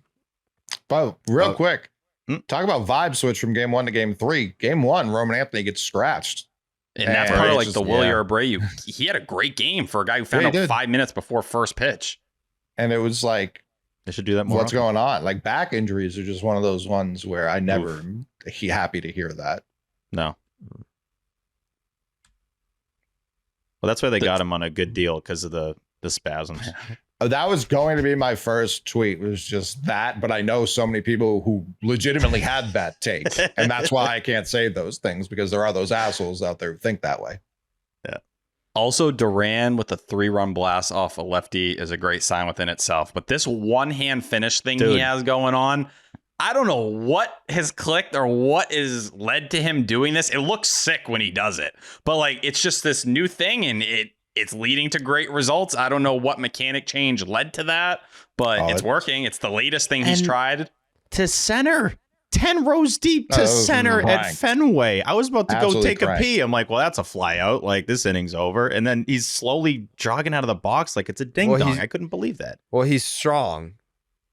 That helps. You've said differently on this very program. Well, yeah. I mean, like, I would beat the shit out of him like in a one-on-one fight, but like he lifts weights. He's strong. I did want to make this point about Jarren Duran. I've been doing like a lot of like watching TikTok, right? And obviously like because I there's a crossover between like Red Sox TikTok and sucking face TikTok now because of like Steve. So like now my algorithm thinks that I'm a Red Sox fan that loves sucking face. So the amount of horny women that make Jarren Duran TikToks. Oh, there's a lot. Listen, I'm a Twitter guy. Okay. I'm on Instagram. I post regularly, but like I'm not an Instagram guy. On TikTok, I don't really post at all. I just watch the TikToks. So it's not my world. Like Twitter's my world. But now that I'm on horny Red Sox TikTok because of Steve's sucking face, the amount of horny women that make these horny Jarren Duran TikToks, you wouldn't believe it. You wouldn't believe it. Do you remember? I mean, like, that author who made like the Gronk sex book. Remember that story? Yeah, I do. I think I just stumbled upon like $1 million idea if I just cranked out Jaron Duran, like, because those sex fantasy books are so hot in the streets right now. Crush. If Those I sell make like crazy. Duran some sort of lizard or something, he is the lizard, so it already works. Yeah, this is. Thank you, Jaron. Yeah, you should absolutely do that because gotta tip your cap. so you gotta tip your cap. Like these TikToks, they're incredibly horny. Like they're using the sound from like Sex in the City, and there he was. Yep, it's that one every single time, Mr. Big or whatever the fuck. Yep. And it's just him like signing autograph. It's the same fucking video. It's just all the people that like go wait for him after games and shit. Yeah, Jaron knows what he's doing. I think Jaron is. What do you mean? I'm not saying this in a bad way at all. This is a single not man. Like I get it, but like he actually is just going out there to take pictures and sign stuff for people. Sure, but it's not all horny women that wait for him, but it is all horny women that make TikToks after meeting him. Fan cams. Yeah, I think it probably built off of the early horny videos because then they realized, wait, he does this every game. And so then more horny women started going to see him. Because let's be real, like we know the setup there. You can basically just start sucking face with Duran. Like there's nothing really preventing you from just like there's a tonguing him down. guardrail, but he goes up to it. You know? He goes up Steve to it. leaning over. He goes in for the dap. I'm just like, God. But no, it's Jerry. You're Chapter right. one.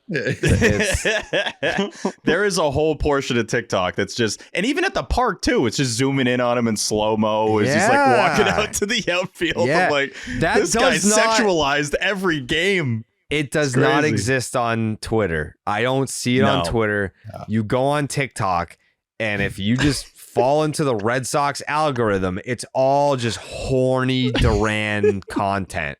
No other players get it? There's no like Trevor Story sexy moment? No. Like, No. Tristan Casas? No. Definitely not.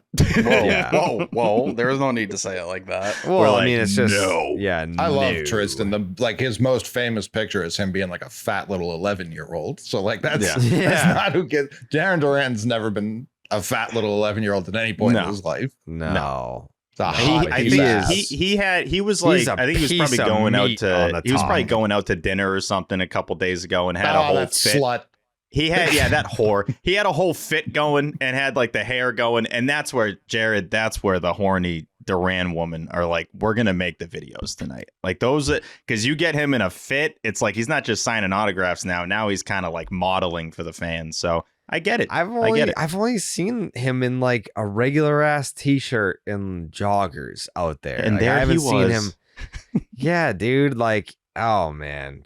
If I were him, I'd be like, this has got a little weird, you know. Sure. Yeah, you kind of sign up for it. If you're going to be like that close to a bunch of fans, there's going to be some little weirdness. I guess, but I truly believe that's not why he does it. No, I don't think it is. No, I don't think it is either. I don't think he hates that, but I don't think it's. Yeah, why I'm sure he likes the fact that women find him attractive, but I don't think he goes out there to entertain. Yeah. Isn't that kind of like Ellsbury? Like, was Ellsbury getting off on girls thinking he was hot? No, like he was never that guy. He married his like college girlfriend. Yeah, just you're attractive. Ellsbury's not as hot as Jaron either. Right. Prime Jacoby? I don't know, but Jacoby Ellsbury was He wasn't as jacked, and he was always fucking hurt.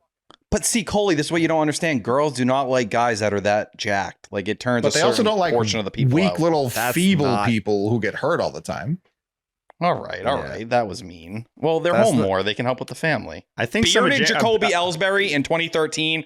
Everybody's fucking going up and down. Jacoby was one of the hottest dudes they've ever had. I think he's a top 3 hot Red Sox player. Peak Jacoby Ellsbury, like 07 to 09 Ellsbury, he was a sex symbol in Boston. And sure, then he got I'm not denying that he was. I just think Duran's hotter. I agree. I agree. And that's a 7-game series. T's take about like jacked is not like that's exactly why they like Jaron. He's got I little think pubes That's a for huge a goatee. percentage to it. I mean, his Yeah. arms are jumping out of his shirt tee. That absolutely helps. If he wasn't jacked, he wouldn't have the same sex appeal. Girls and Ellsbury like a was little never muscle, jacked. but not too much. Yeah, what they do don't girls want, like? What are the Jay top three Cutler. things that girls like, T? Yeah, And men? yeah. Yes, and men. What do girls like in women? Give us both, T. Yeah. On the subject of Jaron Duran, what does a girl really want in a woman? 9-inch veiny throbbers. Number one. Yeah. Number good two. meat. Good meat. No, I think the Jaron Duran thing I heard recently, if you have a beard, you're just like gross and ugly. I saw this on Twitter the other day. Like girls like when you have that like little goatee thingy Jaron Duran has from time to time. So I'll count that as one of them. Girls Number like when one, you have little nicely goatee thingies. Yep. Girls like when you have nicely formed eyebrows because it really rounds your entire face and your expressions. Good one, T. And I'll go hair on top. If you're lacking in the hair department, a lot of girls bitch about that. I saw So a you girl think- recently say that if you're bald, she's immediately out. Every girl Unless is you care so for it. superficial. It's So only looks. I'm ugly then. I Mad do ugly. not have pronounced eyebrows and I have a beard. So I'm And the ugly muscles then. don't matter. Those are out. Yeah. Like, if Yeah, you're and the strong, muscles matter. don't matter. Yeah. The dad I'm bod just, is what's in. Mhm. I'm just gross. Look at Coley. Ugly ass Jared. That's what everyone calls him. Coley has offspring. Yeah. I'm just saying. I have a beard and I'm bald, so But you have the dad bod. is in? I'm just fat, brother. I don't have a dad bod. Work with me, Coley. Work with me here. No. Oh, you're This is saying just- that, T, because you're like, we're both dad bod guys? Is that what you're Yeah. Okay. We fuck. I fuck. I don't care for that. I don't. I don't. Okay. Red Hi, Sox Dick. win 5-1, whatever the fuck it was. You got to have some good meat on you. All right. I'm hearing if you're bald, that's just not going to fly. This is what I'm hearing. T's He got a bunch of eventually sources described- of like what's in right now. Yeah. He described Where are an you Arby's, reading this? more or less.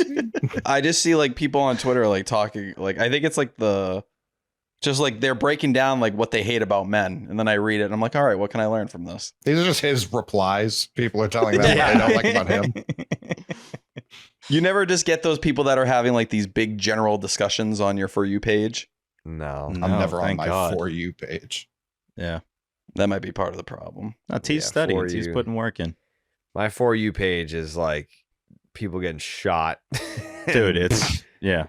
People getting clocked in the face Sydney, and then Sydney Sweeney's boobs Dude. and like people getting shot. Yeah. So I'm just like, I'm just going to go to yeah. my following or my mentions. It's just home runs and Sweeney's cans like every time. Yeah. Yeah. And like how Twitter will just be like you watch a video and then it'll play once and then it'll play it a second time and then it'll skip up to the next video. Like I can be like watching like a inside the park home run and then it's like, do you want to see this dude getting his dick sucked? Yeah, Like, based all on right. this, you enjoy inside the park homers. Are you down for like Yeah. a gangbang right now? I know it's the middle of the Yeah. day, but like, would that Yeah. be cool? Yeah. Can you show that video to your mom? You know what she would love? Yeah. I know you're I'm in a at the- commercial break during the views, but like, are you down for some Yeah. porn? I'm at the dentist at 10 a.m. just like watching like Craig Breslow doing a dugout interview, and then the next video is like, wah, wah, wah. I'm like fucking trying to get my teeth cleaned, man. Her too. What a website! What a website! What a website, man. See everything app, Jerry. Yeah, I thought this would clean my teeth. yeah. And Uh, you can so go you to guys- the everything app. You can find section10merch.com where we Yeah, have yeah. 6 Oh, new yeah. designs. It'll be there. Yeah, yeah. You guys missed it. Everyone had since departed, but me and Jake were doing the Stop and Shop look ahead, and boy, did I not really get Ryan Bergert's name right, or whatever the I did fuck hear his that. name is. What'd you call him? Yeah. Bergert. I didn't know Yeah. which one it And you was. immediately and went, I was- "Oh God!" Yes. like Jake winced like I pinched him. I said Burger, and he was just like, oh. yeah, it was. Yeah, we did survive it though. We Yeah. did. I mean, he ended up he didn't pitch bad. I mean, 5 2/3, 2 earned runs. only 2 strikeouts, but I mean, for a while there, it looked like he was going to be a problem. But the real problem was Garrett Crochet, who went 7 innings and only 2 earned runs, 1 walk, 8 strikeouts.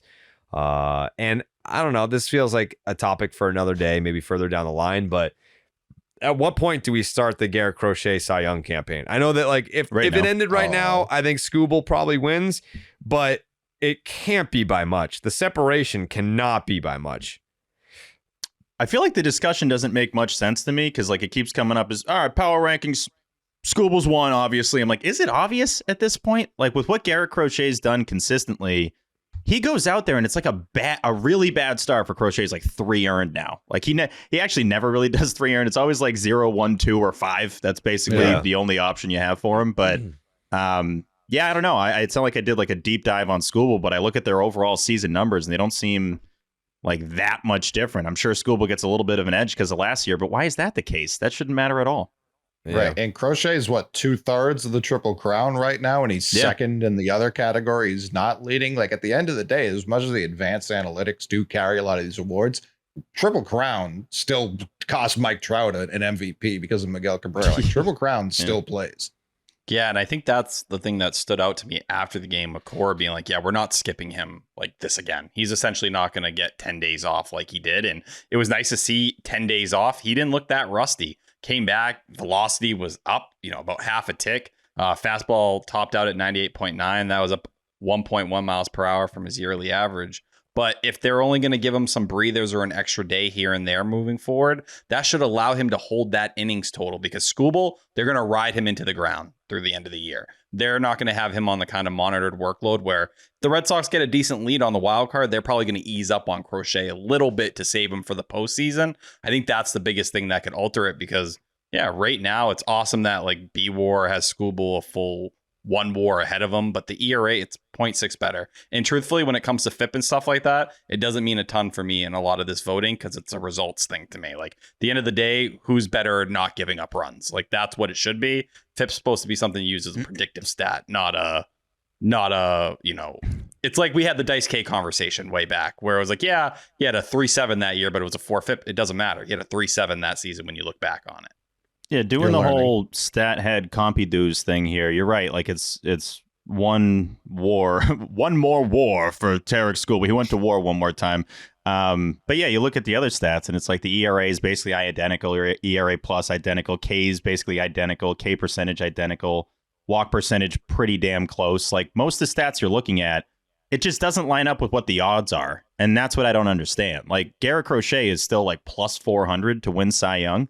And Scooble's maybe -2, -3. It's like that shouldn't be where it's at right now. And obviously he still has like 8 more starts. So there's still plenty of time to do it. But when you're consistently doing it at this rate, like Crochet's doing, and no disrespect to Detroit, but he's doing this in Boston. It's like this to me, maybe I'm just a homer, but matters a little more here than there's that. a difference pitching in Comerica versus Fenway Park. I'll tell you that much. Of course. Yeah, that's another add on too. But I'm just saying, like, I don't know. It just feels like it's a little harder to do this and at Fenway in this atmosphere than it is in friggin' Detroit, but no disrespect, of course. I do think being like 1 full WAR up does that's reflect notable. in the Notable. odds, but like the odds difference. Like I think if they're looking at it, I'll never forget when Chris Sale was so dominant, they took everyone else off the board. You could only bet, and then Kluber won it.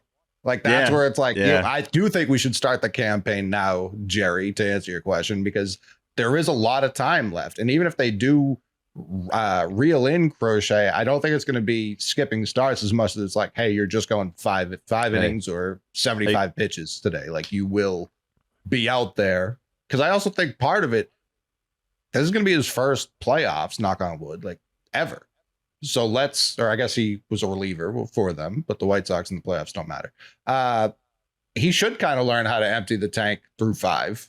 Like, I don't think that's a crazy thing for him to be mentally prepared for against hopefully someone in the ALCS, hopefully someone in the World Series. Yeah, that's going to be the hard part because I think Giolito and Bello, you probably group into a similar spot. So it's like, who is going to be, you probably need Crochet to give you that length if you hope the bullpen's fresh. But I think for Scooble, what he has going, like you look at the whip and like how little he's walking guys, like the strikeout to walk ratio being 9.5 with Garrett Crochet being at 4.6. Like that stuff, I feel like that's going to stick out. Like when you're Yeah, that's walking, gross. it's ridiculous that Scooble's walking 1.2 per 9. Like, and he's not giving like it's a full hit per 9 better. The home run per 9 is pretty similar, but the K per 9 is higher and the walk's lower. That's the hard part though. Like the whip, like holy shit, 0.8 whip, and Crochet's a little over 1. Yeah, either way, it's very clearly a 2-horse race, and it's going to be like that for the next 2 months. But I was looking at Cy Young winners that the Red Sox have had. List ain't as long as I thought it would be. It's how many humans? It's 1, 2, 3, 4. It's four. Only 4 Red Sox pitchers ever have done Clemens, Pedro. Yeah. Our guy Porcello. 9 years ago. Porcello, Yeah. of course. Yep. Kate Ricky Upton P. is not going to like us talking about this. And Jim Lonborg. And Lonborg, yeah. But 4 guys have done it. And Pedro's the last American League pitcher to do it in back-to-back seasons. That's what Scooble's trying to do right now. It was 25 years ago. It would just be nice. It would be nice for him to get it. It would represent how much he matters, not just to this team, but to the game right now. Like he's on a different level than basically everybody else. It just so happens that he's existing at the same time as Tarek Skubal at the top of his powers. So you got to be better than him, notably better than him for the next 8 starts to get it. Yeah, I think it's something that it's closer than people think. Yes. I think it was Steve talking about it. Like people just automatically like Skubal. Like we did it tonight. Like we did it on the views. Hey, who's going to win the AL Cy Young? Everyone just put up Skubal right away. It's like, well, let's take a deeper look here. Like why? Why is it automatically Skubal? Either way, I want to yeah. note when we started the whole merch, like people think the merch comes out tomorrow or today when they're listening. We designed it last week. This has been a month in the making. Mhm. And when we were coming up with the original ideas, I said we need a crochet shirt. And just to point how long the season is, Jared said people are Wait, are you gonna mention? Wait, what are you gonna say? I said your reaction to me pitching a crochet shirt and you going, I think people are over it by now. That's how low you were on the team. Everyone was, not just you. Yeah. But at that point of the season, you were like, I don't think people even care anymore. Yeah, I think like the buzz has died. Yeah. It was like, I don't know, late May, early June, and it's like, well, Yeah. the trade happened in December, the extension happened in March. The team sucks. Like No I one feel like cares. I think I said I think we missed our window to sell a crochet shirt. But no, people love the player. This has been a weird year, man. It's been a very weird year. Even Monday, I know I mentioned the atmosphere at Fenway. I don't know if I was saying this to Jake. I forget who I was saying this to, but it's like, how the fuck is this the same season from like some of the shows that we had about this same team? I understand the team's a little bit different, but not really. It's just without Devers, and it's basically the same. After you call up Anthony, like this is what the team has been. I just can't really wrap my brain around the fact that it's been this much of a roller coaster. Like Section 10's been around for a while. Obviously, we had a little hiatus there. We haven't had a season like this. There's just early on, it was a lot of pain. It was just, but like pain you expected because the team sucked. Like they were really bad the first couple of years, and then they win the division 3 years in a row, and they were pretty consistent and consistently better. You win the title, best team ever. 19 sucked, but whatever. You're coming off a title. 2020, everybody hated everything, and 21, we know what happened. Now we're here, and it's like. And I know they mentioned on the broadcast, and I fully agree. Netflix has to be like, God damn, why the hell did we get the 24 Red Sox and not the 25 team? It's a bizarre run so far. I think it's also I think of all the playoff teams of our lifetime. Of all the playoff teams of our lifetime, I think this would be the only one where it looked like they were going to suck. At least for the other ones, there were adversity. You know, like I feel like the 04 team, it was like, oh, like they didn't really take off until, August or whatever. But it's like, yeah, but they won like 95 games. Like they couldn't have been that bad. Like they weren't like fucking 6 games under 500 at any point like that. It was just, oh, they're only 9 games over 500. Like what a disappointment. Even in 21, weren't they in first place at the break? Like this would be the last time they've been in first place was then. Right. So if this team makes the playoffs, it would be the first of our lifetime where they probably had a losing record that far into the season to go on to make the playoffs.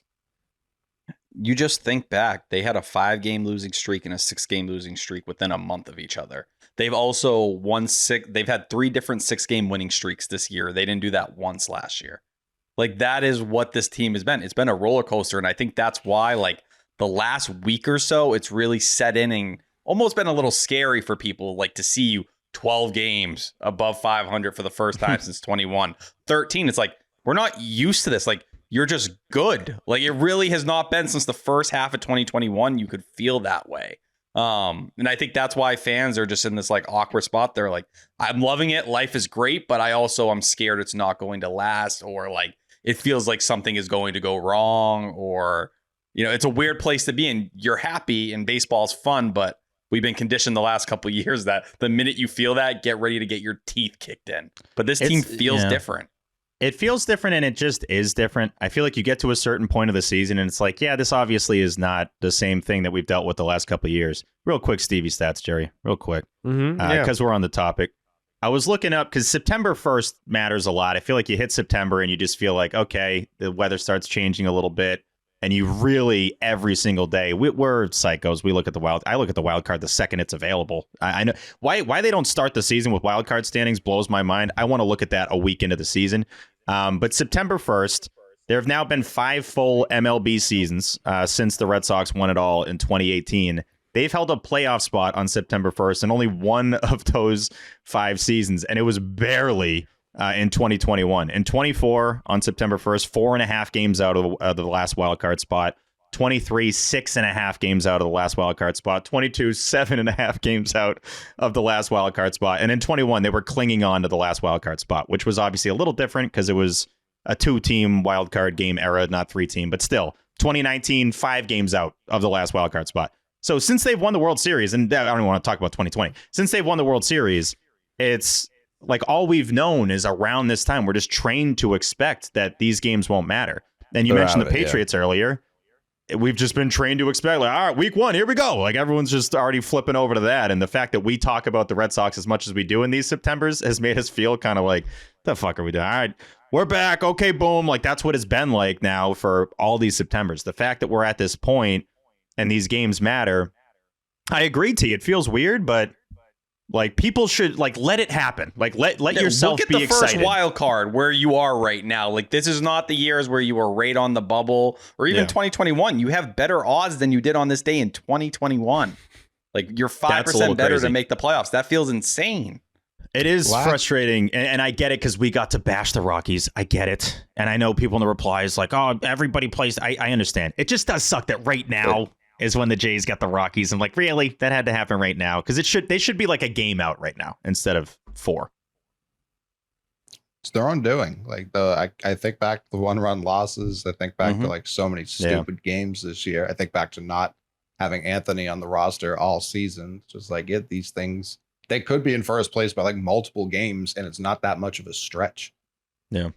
And they but still like the last summer, at this point last summer, the number 1 sports story in Boston was like Jason Tatum simply not playing enough in the Olympics. That was what people were talking about. They spent the whole summer Steve Kerr was talked about more than the Red Sox and Patriots combined a year ago. And it's just how things have changed. But I do think you look there and like, it's 4 games back of the Blue Jays at this point. They still 5th hardest strength of schedule remaining. You're sitting at 14 right now. So, like, you have the opportunity to jump. You're going to play the Blue Jays in September for 3 games. So you keep it within 3 games. Massive. Second to last series of the season. Like, just stay within range, and anything's possible when you get there at that point. And, like, that's the way you should look at it. I think the Yankees games are the most important ones because you have a chance to really drown them. And I would like that. How many left? And conversely, if you lose them, they get back into 7. it. Like 7? Yeah, they got 2 series left with the balloons. So we go 4 in New York. They come here again? When the fuck do they come here? September, isn't it? September. The 12th to the 14th of September. A little weekend action, right? See? Yeah, yes. Right before the A series. Section 10 night, all that. Right. That's a big week. Yeah, they're going to take the momentum from Section 10 night right into that Yankee series and drown them. Oh, it's after the Yankee series. Oh, no. Yeah, he's right. Shut up, dude. I'll accept that. You need some better help. You could use BetterHelp. This podcast is sponsored by BetterHelp. We love BetterHelp. They've been riding with us for a while. Mm-hmm. You doing some smirky doos over there, Steve? What? No, I thought you said podcast instead of podcast. I did. He did say I it. did. He said podcast. I did. Is that why you're smirking? Because I did do that. Yeah, I did do that. This podcast is sponsored by BetterHelp. Yeah. Love this podcast. It's a good pawn. It's a good pawn. Workplace stress is now one of the top causes of declining mental health, with 61% of the global workforce experiencing higher than normal levels of stress. To battle stress, most of us can't wave goodbye to work, but we can start small with a focus on wellness. A holiday is great. I mean, we call it vacations.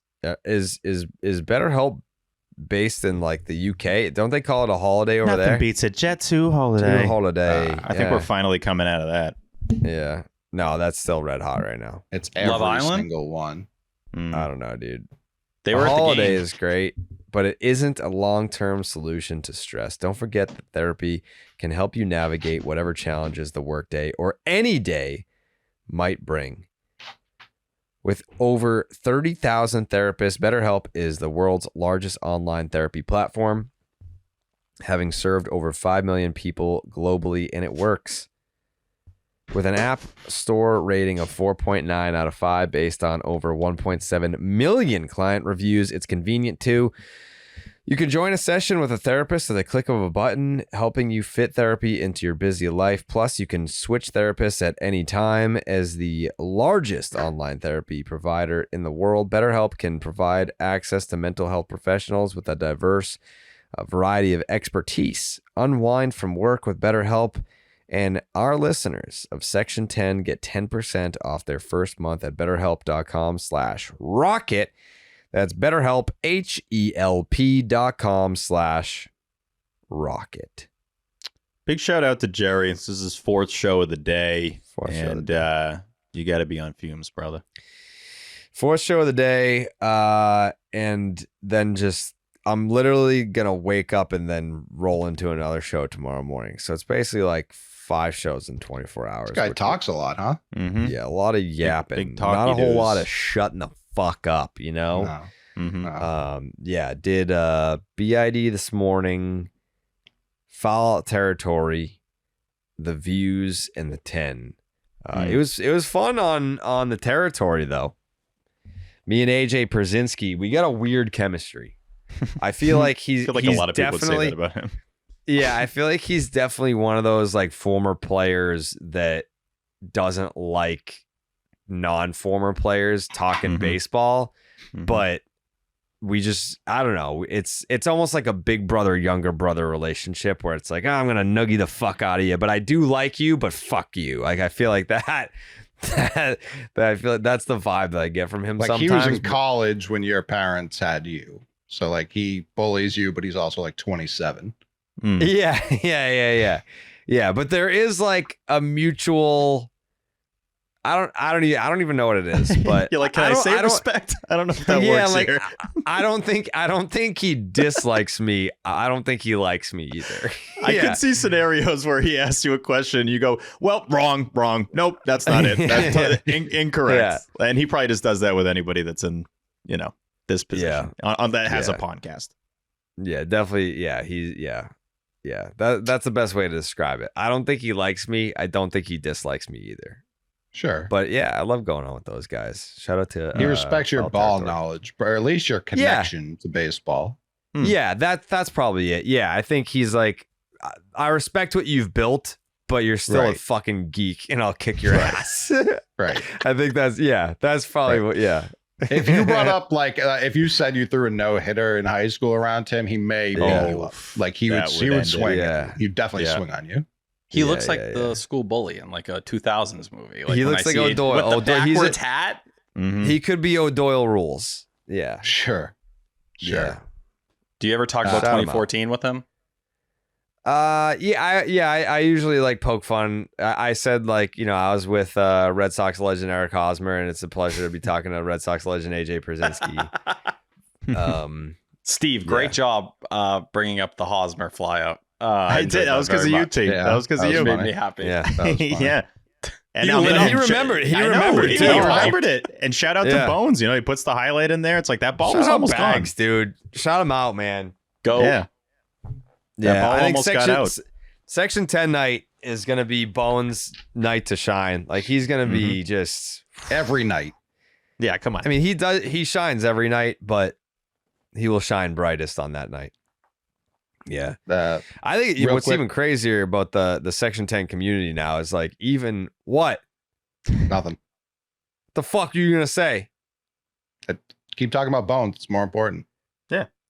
What's great about the Section 10 community is now like everyone on the team gets mainstream love. Like Bags, Mikey, Corey, like Jake is on the show, so like he's kind of like on the line of like on the show, but also on the production side. So like Jake's been a star. Like Jake's been a star. Yeah.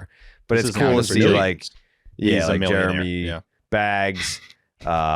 He's a fucking almost billionaire. Like the fact Connor? that he Yeah. Shouts to Connor. Connor's been getting love. I saw some in the subreddit the other day. Shouting Yeah, out Connor definitely been getting some love.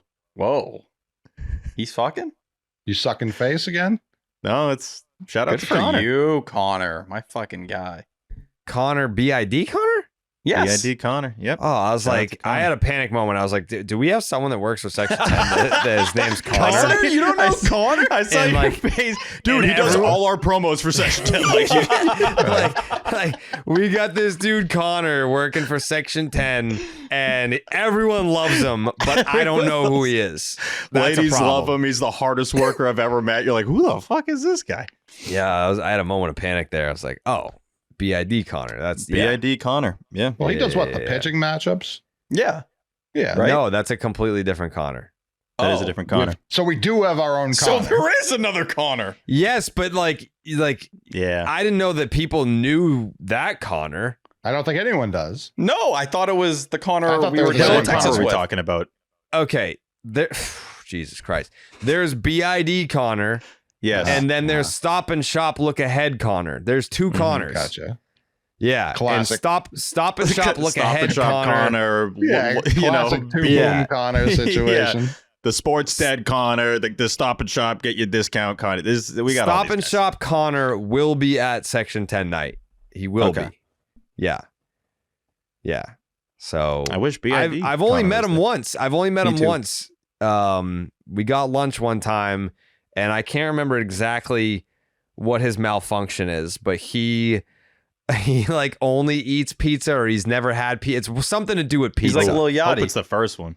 Okay. That he's only had pizza, or he Yeah. can't have pizza. I think he only eats pizza. I can't remember. No, I think something that has to do with pizza. I can't Okay. remember He exactly. is a pizza-based issue. Something going on with pizza and Connor. T? Where did you guys get lunch? I Pizza-based believe it issue. was Yard House. This was like 3 years ago at this point. So They have pizza there. Yeah, I know they do. All I right. think The issue might have started there. I think I got the. I don't know, man. We He got to only figure eats it out. Yard Margarita House pizza is pizza. really good. It Yeah, is you can good. only eat it there. Yeah. Jared blacked out. The only thing he remembers is something with pizza. Something to do with pizza, man.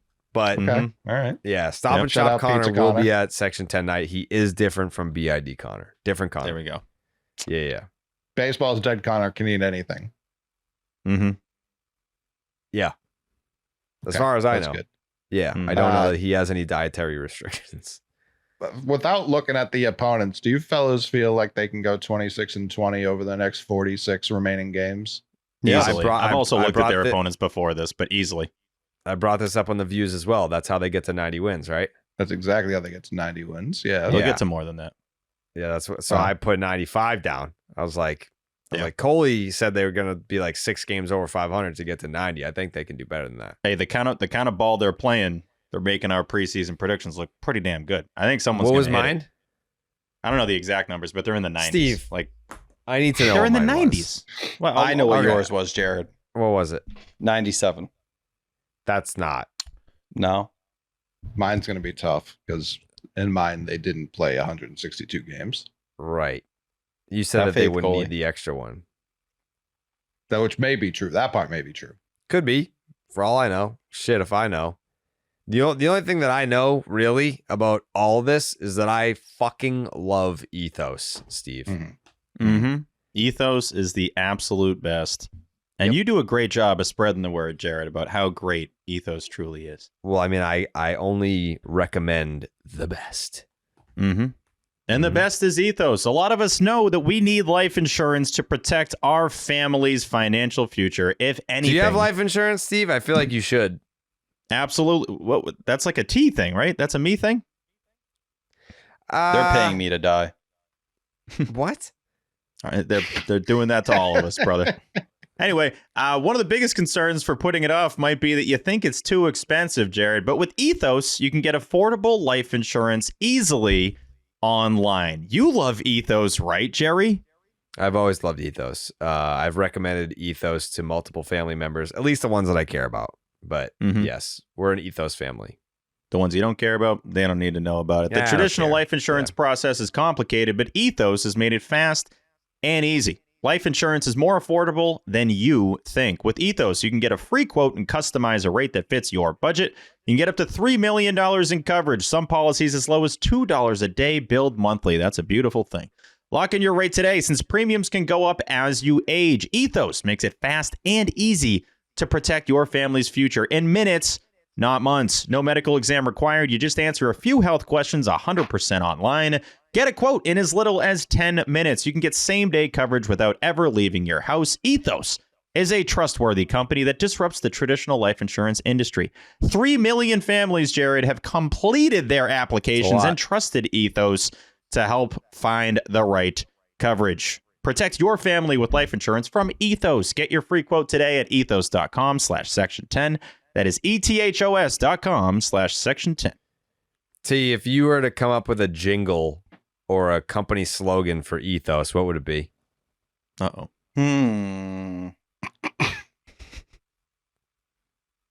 Ethos. Your loved ones will be okay when you die, so don't cry. Just try. You said Ethos in the same exact It's way the they say Ethos. Flintstones. It's the yabba dabba doo. Dude, it's very hard to hit that note exactly. Like you drilled that. Thank you. Get Bang. your Ethos. It'll help with your old family. Just came out of me. I don't know where that came from. Ethos, hit me up, please. We can do this. I could be the Pusha T to your McDonald's. We can make this all work. I have not heard that jingle in years. Yeah. That immediately brought me back to Oh, T.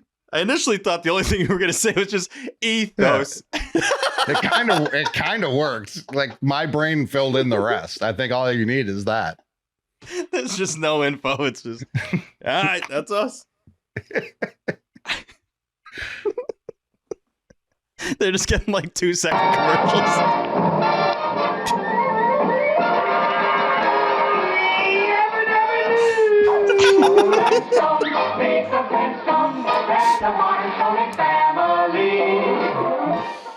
Yeah, same thing, really. Thank you.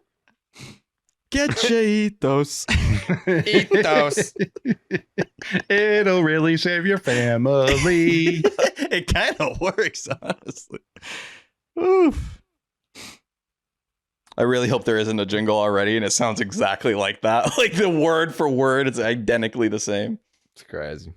Dude, it's very funny scrolling through the Section 10 IG. I'm trying to get to the win predictions. You just see the roller coaster. Our faces are like, shoot me. And then they're like, oh my God, this is the best win ever. And then Devers got traded. It's back to we want to die. Traded off a 6-game win streak. It was Oh, like hours after he homered off Max Fried. Broke Max Fried, by the way. Yeah. Like absolutely Hasn't disfigured him. We'll never Okay. recover. here we go. You have the predictions? Yeah, and T was wrong. Jared's is 94 and 68. Damn it. Mine like is that. 93 and 69. Coley 99 and 62, which I love. That's perfect. T is 91 and 71. Jay Hay 94 and 68, and Jake 161 and 1. I think that's still in play. We'll check. What are they projected to win right now? 552. Like, what's their pace right now? I think it's like 90. Yeah, it's 90. Yeah, man, I think 26 and 20 allows for a little bit of slippage because they've been playing extremely over their heads. Like they win every series outside of those 2 road series coming out of the All-Star break. They've been sweeping series. I think they've doubled as many sweeps as last year already. They've already Maybe passed more. their home win total from last year. Yeah, No, that that was is impressive. So there's like that 26 and 20 allows for, some dicking around, which we know they're perfectly capable of. Dick and balls. Yeah, well, you know what that means. It's the Nextel Call of the Series, brought to you by Nextel. Head on down to Radio Shack today, and you can get yourself an i80 flip phone only from Nextel. Nextel Call of the Series. This one was this is a little ditty from a couple nights ago. The ball's 2 strikes. The pitch. Duran drives one high into center field and is back at the wall. It is gone! 3-run homer! Straightaway center! Wow! Goodbye, JD. And it's 5-0 Red Sox. This is getting silly. Oh my goodness. 2-2 slider. He looked silly. Speaking of the word, on those sliders early in that at bat. Got a mistake, made an adjustment, stayed on it, stayed square to the baseball, and this was absolutely tattooed to center. 110 off the bat, 419 feet.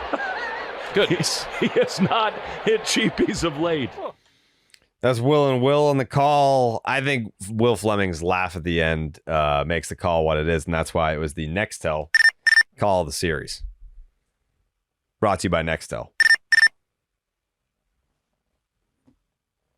Only with Nextel. Bang. Jaron Duran right now tied for the 6th highest F4 in the sport since July 1st. Wow. What sport? What? What sport? F4? What sport? No. Baseball? There Yeah. you go. Just wanted to Thank make you. sure. It could have been Yeah. a different sport. Okay. Heard of it. Yeah. I think he's the human encapsulation of the I think I got my swagger back guy. Yes. Yeah, Who? that's 6 homers since July Yeah. 1st, too. He's got his power stroke back. yeah, like you were like, what mechanical thing changed? I don't think that's what it was. I think it's complete mentality thing. There's Definitely only the one follow rip. through is different. There was something Sure, that yeah, changed. but I think that's feeling himself. Yeah, I think he's a tweaker in that way. Like, it's the mechanics are going to constantly, not in a That's drug you, way. buddy. That's Yeah, you. I'm the tweaker. Well, it takes a tweaker to call someone else a tweaker. But no, overall, when you're adjusting your mechanics like that, for him, it's just finding that comfort. And I think for whatever reason, it's working right now. I think the slide down in the lineup too, hitting third. Definitely part of it. And they've been hitting him low. I think he hit 7th the other day against a lefty, and it worked pretty well. He needs to be just the DH. I'm going to keep belaboring this point. Rafael is a 0 playing second. He's bad defensively. He's throwing to ghosts, covering first today, which that's not his fault. Someone needs to cover first. Romy. But I think people were also pointing to first, so it's like, yeah. I mean, he Yeah, had Connor him. Wong was like, bang, Yeah, first, go to right go now. to first, like throw it to air. Am I wrong, or did the ball bounced off the bag and beat the runner? If I remember Yeah, the he should be replay out. in my head. So yeah, I put him in center. Put like just Yoshida just should not play. It's simple. It's super simple to me. They were fine with it for 4 months. I don't know why he now has to play. Yeah, He's so I do bad. agree. I guess that's an entirely different conversation that I feel like would take some time. But yeah, I'm out on Hicks. I'm out on Yoshida. I'm sorry if this offends, but he's bad. T, you when they go to Pat's training camp, you're back at the studio, right? You're not at Pat's training camp. Correct. I'm running the board. But did you see who was at Pat's training camp? Did you see who was there? Somebody today? else was I too. did hear about Bon Jovi. Zoe thought it was Tom Brady, and then we realized it wasn't. Tatum was there too. Bootless. Your boy, Jerry. We don't know each other personally, but I think We did. was there a moment, T, where you were like, "Thank God he's alive"? No. You said no. They asked me to play Living on a Prayer, and I was like, this guy's dead to me. Like, I don't really feel like You already redigging said this up. goodbye. Don't come back. Yeah, like it's Yeah. like after you go to My the prayers funeral. were not answered. No. Yeah. It's like when you go to the funeral, like you do the whole celebratory thing, whatever, they're dead. Then you go to the mercy meal. I don't want to talk about the dead person What do you anymore. I want mean? to eat. Like, Classic funeral stuff. Fuck this guy. He's There's there. like- No, but pay your respects, do the You're whole dead. damn thing. When yeah, I dead. sit down for the He's mercy dead. meal, He's we moved dead. on. He's dead. Typical funeral stuff. Yeah. Celebration of life. Remember when you were slamming beers at Auntie Kathy's funeral? Oh, I was definitely putting them down. I posted the soup pic today of me for my dad's funeral. I was gonna say that was not from this year. Oh, no. Right. But I was vibing that day. I remember my mom was like, smile. And I was like, all right. Like, Not the day to. That's I'll be crazy. honest. To No. be I disagree smiling, with your taking black pics. mom. You should not have been smiling. I did see Yeah. the pic and was wondering what it was like. Oh, nice. T looks good. And then you replied to yourself saying it was from your dad's funeral. I was like, oh, that's sad. I don't have any other soup pictures. Oh, That's crazy. I was like, he looks great. Ah, damn it. here Yeah. comes Alex. Just cannot And he's do getting that. the ball. He just can't do that. And he knows it.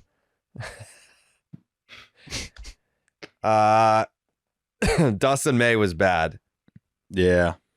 Don't got Typically much is- from game 3. Do we have much from game 3? I mean, this game No, was not I think fun it's to Dustin watch. May thoughts and Hicks thoughts, but we all know. The like, first I think inning it's was kinda sick. Like we got Right. Dustin May gets out of the jam. Mike Yastrzemski hits 9,000 at Fenway Park for some Ridiculous. reason. He gets out of that, and then Romy We really at don't know the TSN. reason? Huh? So we really don't know the reason why Mike Yastrzemski would hit well at Fenway Park. I mean, he doesn't really hit well anywhere else, so I don't really care who his grandfather was. Yeah, but he also like grew up here as well. I mean, I probably like Fucking, you put T out there, he's gonna have an 800 OPS. No, Maybe. What, he's Well, been T- studying the dimensions since he grew Yeah, up here? well, only he could have made that catch in right field today. What the fuck are you talking about? It's insulting the Red Sox haven't found a way to land him. I don't care what the role is. I don't care if he doesn't even play for the team. Don't let him play for anybody else. But the fact that he shows up to Fenway Park and turns into God is a crazy thing. it's. I not got no that problem crazy. with it. I think it's kind of cool. Just a baseball thing. I mean, it sucks. It has to be against the Sox. I would agree. It'd be super sick if he had a Sox jersey on. But Yeah. that We catch would was not tough. like him if he played for the team. We'd be like, this guy's just okay. Well, it wouldn't make much sense either with the way this roster's built. I mean, you need Sure. just okay players. I don't think anyone would expect him to be a Hall of Famer and have his number. They would retired because of his someday, last but name. It would absolutely get held against him. No, the only people that would hold him to that standard are fucking radio callers that are 67 years old. I still also calling think he EI. could suck and people would lift him up just because of his grandfather. They're like, Also, come on. yeah. That's his grandson. You're really going to shit on the guy? Like, come on.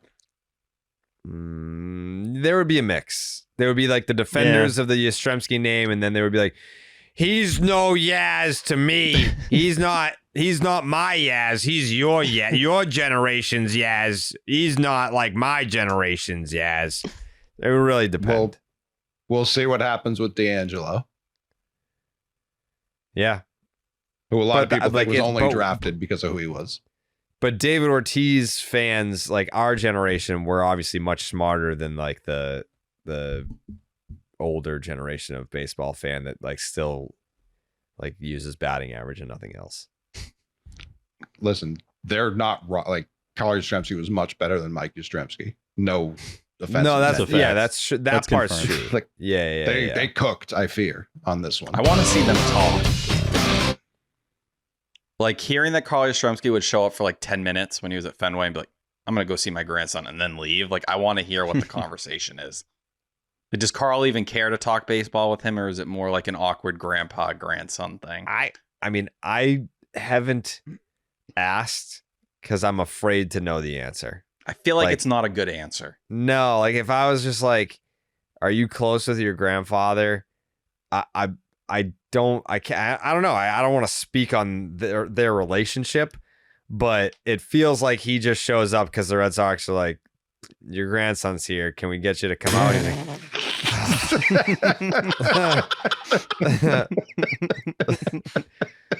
yeah, I mean, anytime Yaz is at Fenway, he just get me the He fuck. looks Yeah. miserable. He looks like I don't he'd rather think- be yeah. He anywhere does else. waves that are like the shoe that Cora was doing there to Yeah. Neris. Like, hi, bye. I'm out of here. I don't think Yaz wants to be bothered. Like, I just Ever. think this is a guy that just, like, how much am I getting paid for this? You know, like, I can't wait to go back to Florida and go fishing and rip some heaters on my back porch. And he had his time. Like, he had a life where he was a famous, legendary baseball player. And now I think he just wants to be Carl. I don't think he wants to be Yaz anymore. I think he just wants to be Carl. But even his time was spent being like, Teddy Williams. Like, he never really had a time. Like, that's why he's Yeah. like that. Like, he Yeah. has to be the only like person That's to hate fair. Ted Williams. You know what I mean? Like, No, I don't- they were. I think he didn't hate Ted Williams because they went fishing together all the time. sure. I think he hates the people who said you're no Ted Correct. Williams. I don't think there was no animosity towards Ted. Right. He almost It was more hates. It's so- like Magic Larry Bird kind of, where it's like, I don't hate Irvin. I love the person, the baseball Yeah. player. Get that guy the fuck out of my face. Yeah. I didn't Yeah. know until like last week that they were that close in terms of the passing the baton. It was He literally handed the him next off. year. Yeah. I don't think I knew that. And I feel like I should have. Said Yeah, the 1960, lineage then is right into crazy. 1961. Yeah. Pretty good. Yeah. So I mean, I get it, man. Like he just wants to be Carl. Like it probably feels like a past life to him that he was a Hall of Fame baseball player. Oh, yeah. And he's Like 85 40. years old. He's He's old.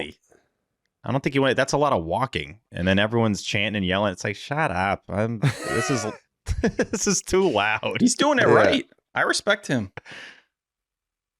Yeah. He might be the It's- single it- most underrated player in team history Yeah, we don't really talk about Yaz a ton.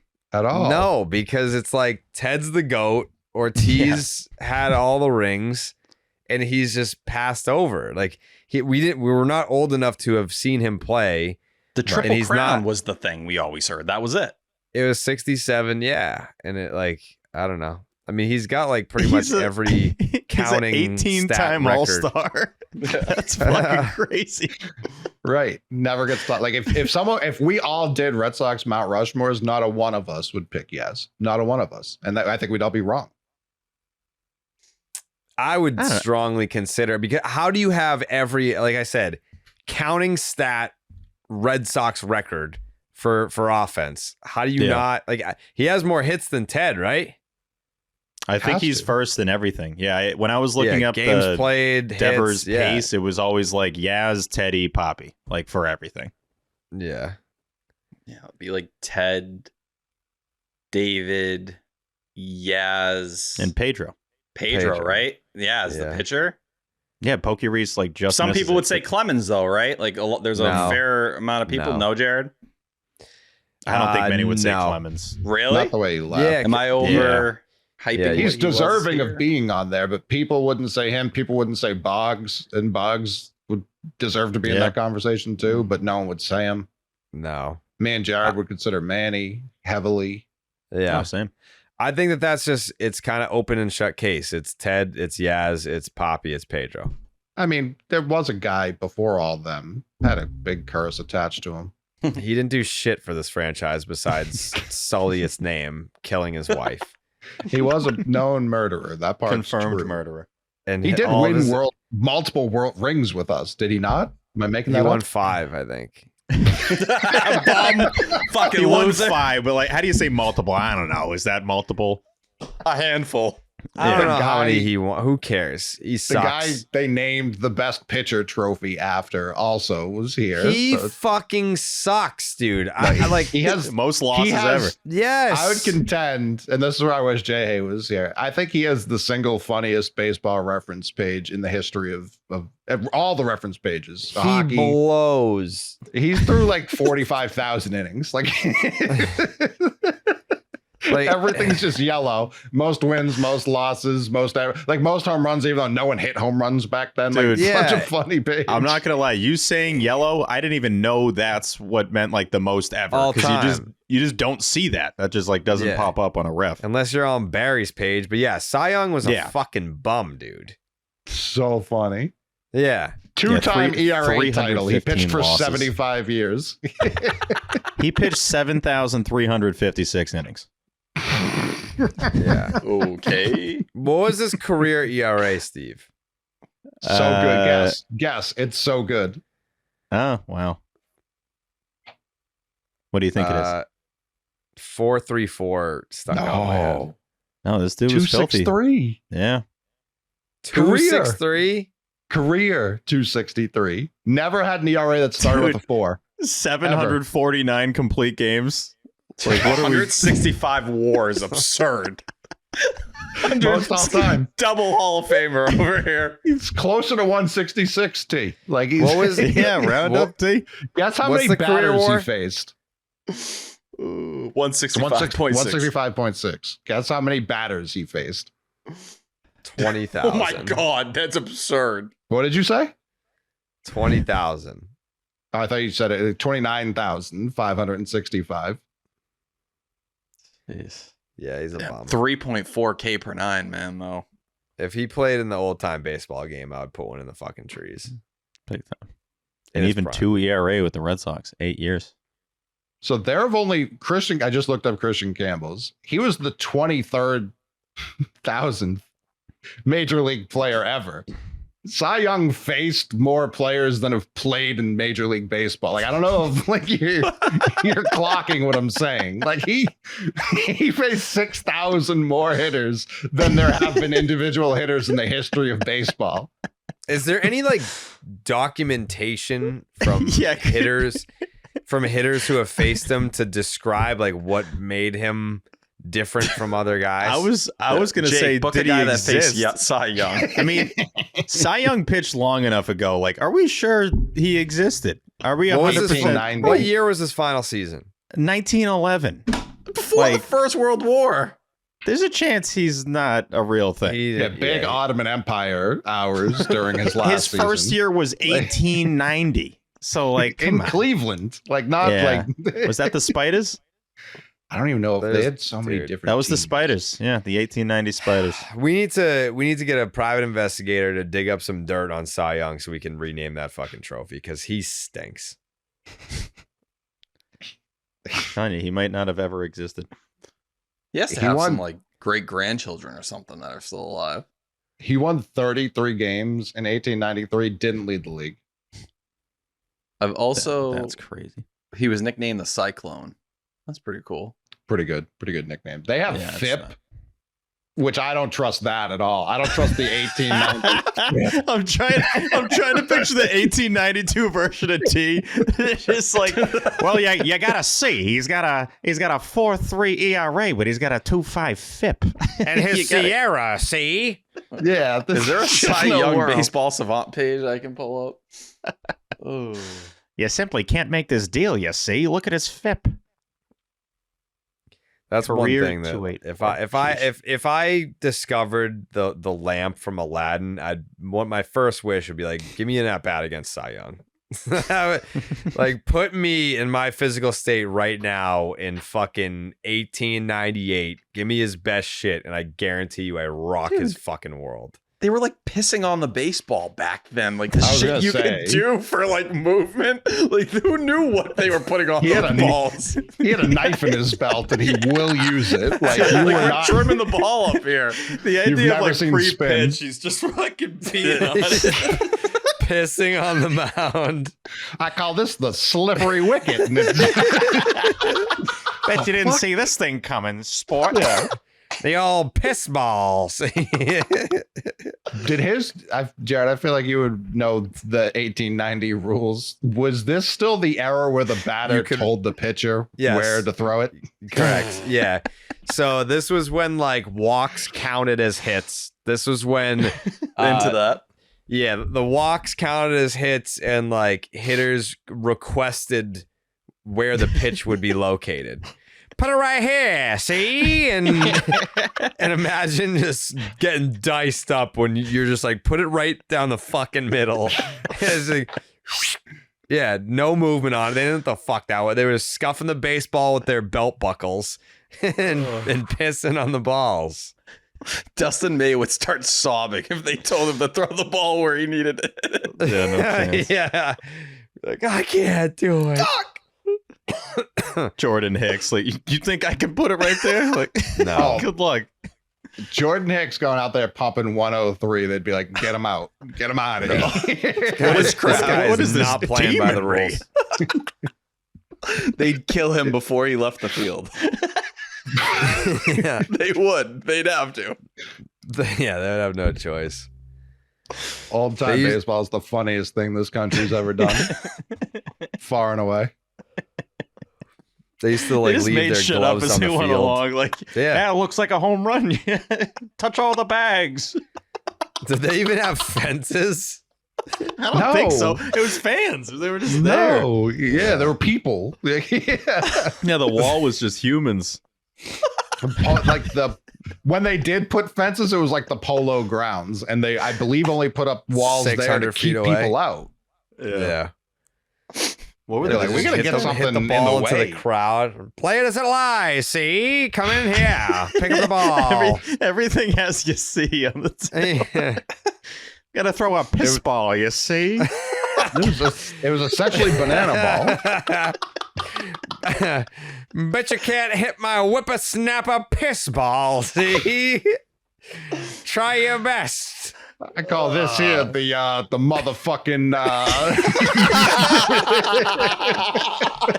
This is the fucking dick cock fucking shit. That's my favorite baseball video ever. That guy just throwing gas on his front lawn. I just think of Brian Bello every time I see that video, and I don't know why. This pitch is illegal in 9 motherfucking countries. Last time I threw this pitch, I tore my fucking muscles off my hips.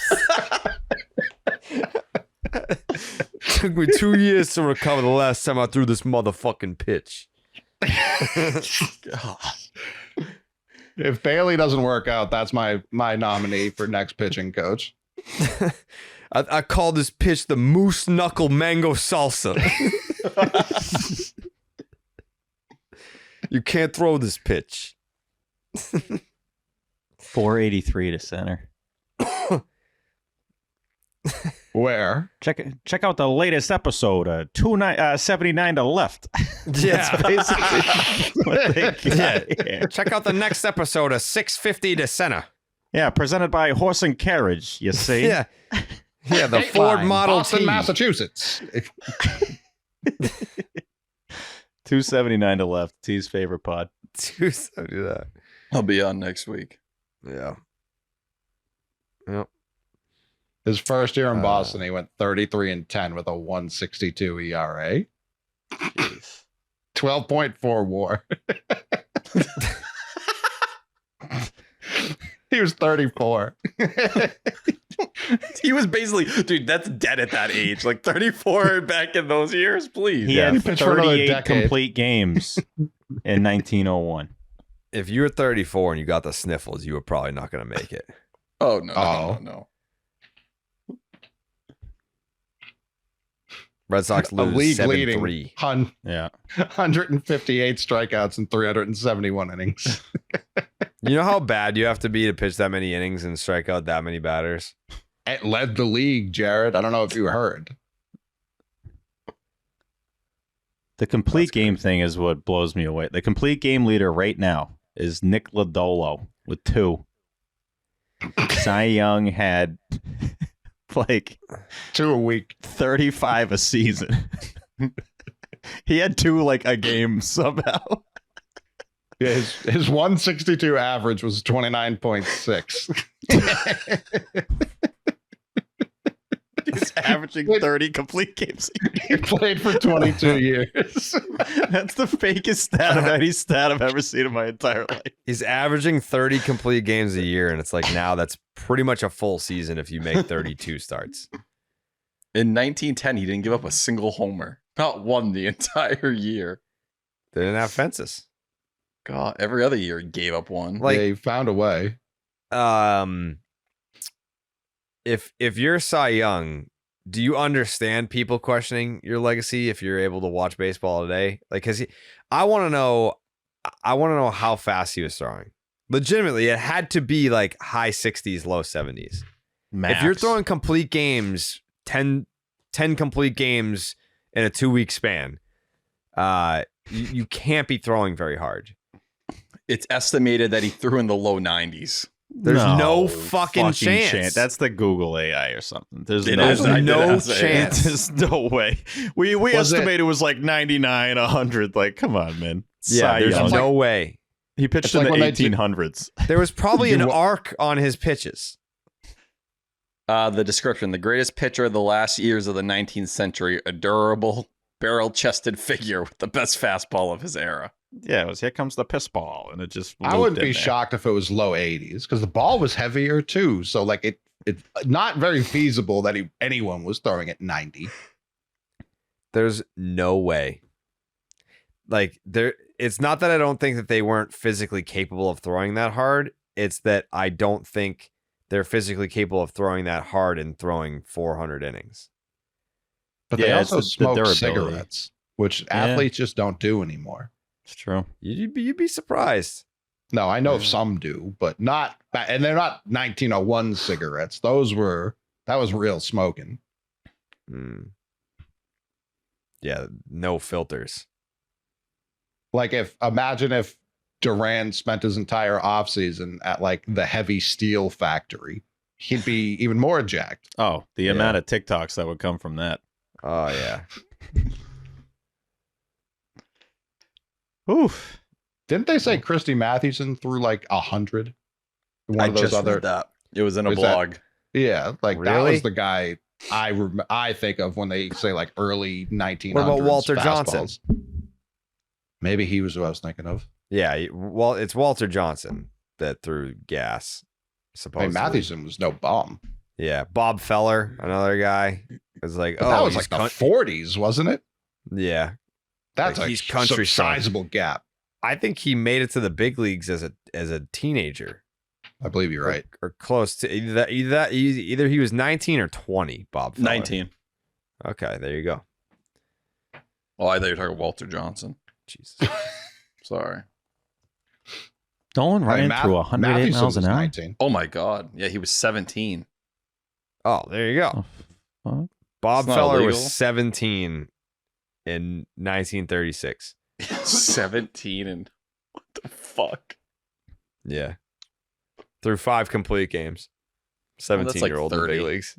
Imagine Back being then. 17 throwing 5 complete games in the big leagues right now. No. I'd be Okay. so confused about all of it. The being 17, being in the big leagues. It's just not what I'm ready to wake up to tomorrow. Yeah, 8 it'd be- starts, 5 complete games. See? 17. Right now, we're like, maybe Peyton Tolley can pitch an inning. Yeah. Perfect conditions. Yeah. Like he would Roman Anthony is a rookie and everyone's like, oh my God, he's so young. He's 21. Bob Feller would have been in his 5th big league season.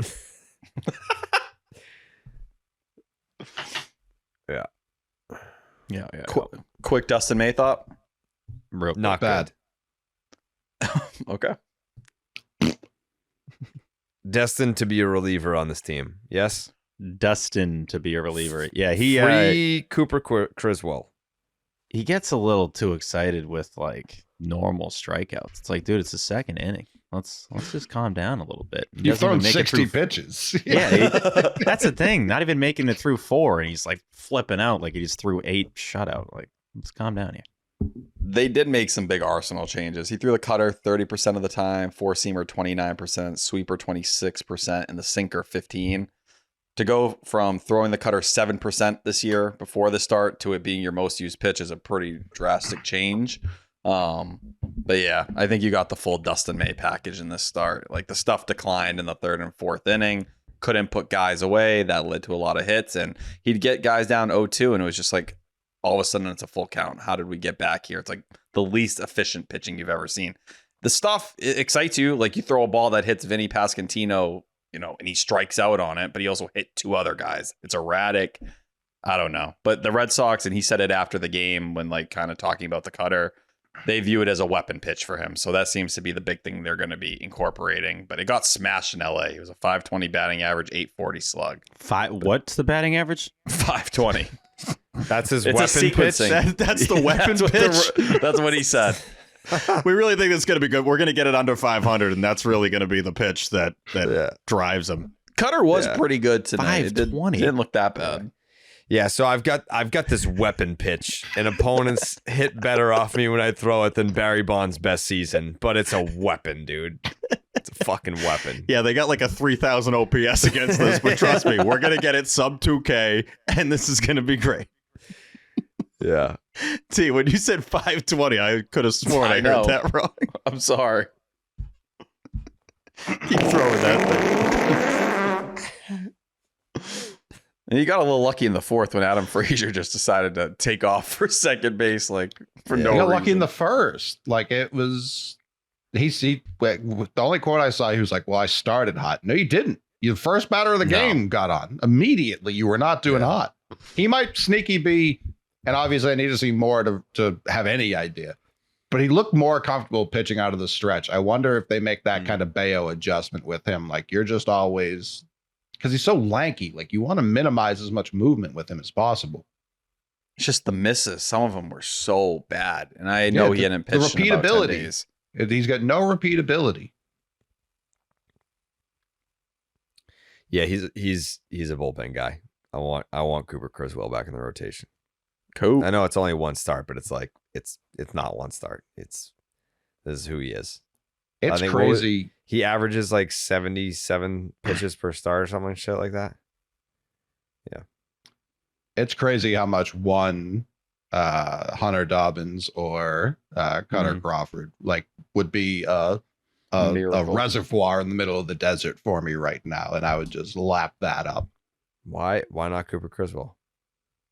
I don't think he's as good as either of those gentlemen, but he's an option for sure. I would still go Harrison, but that's an audition. Like I know what I'm getting from Cooper Criswell. I don't know what I'm getting from Kyle Harrison. You kind of do. He has been better than Walker Buehler and Dustin May this year at the professional level. So you kind of do know you're upgrading there. See, when are we going to see Kyle Harrison? I don't think soon. The Sox prospect guys were talking about it, and they kind of are hearing the same thing, that it's very developmental for him right now. And he's coming off a good start, but right now it's every other start, and he's trying to refigure out this arsenal.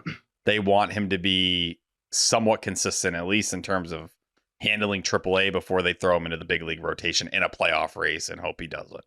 My issue is they're doing the same thing with Dustin May. I understand he doesn't have any controllability, and Kyle Harrison does. We just talked about his weapon pitch being dog shit. So it's like, I can't have that be the guy over a guy who is already better even without the tinkering. To be fair, Dustin May is going to be a free agent at the end of the year and has been in the big leagues for a long. But no, that's where it's different. It's like Kyle Harrison is still a guy. He's not going to be a free agent until 2030. You're hoping to have this guy on your team for the next half decade.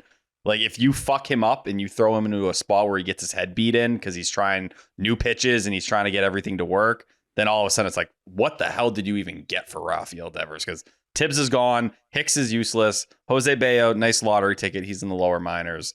If Kyle Harrison turns out to be dog shit or just like a regular ass reliever, man, that return continues to look worse and worse. I think they really, number one, believe in the player, looking at the way that Andrew Bailey was talking about him and Craig Breslow. But number two, they are not going to risk him falling apart because they need help.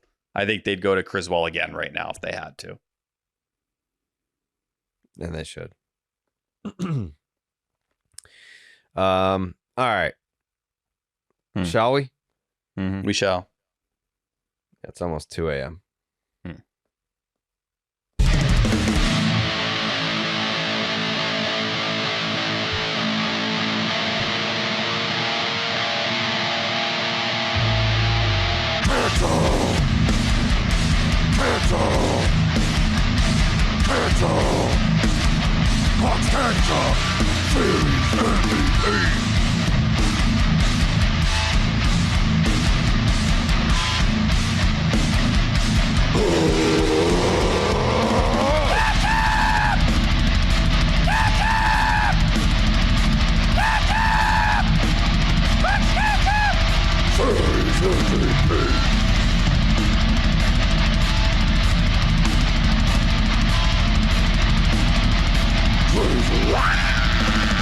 Clark's Ketchup Series MVP brought to you by Clark's Ketchup. Drizzle that ketchup. I'm like kind of undecided right weird now. one. This is a weird one. Yep. It's a very weird one. Yeah, like I am pretty undecided, so it's gonna be interesting to see how this plays out. But we'll find out.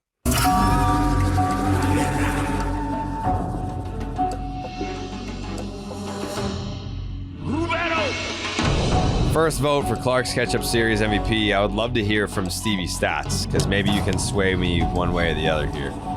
Yeah, this is a tricky one. Honestly, I spent a little bit of time on this and landed on a guy that might win it, might not. I really don't know who's getting this. Pack it to Jarren Duran for that big 3-run homer in the first inning of the first game of this series. I know T mentioned it, but that old one-handed homer thing is working for him. And yeah, keep doing that play. The home run play is a lot of fun. Pack it to Eric Hosmer. That was a ton of fun.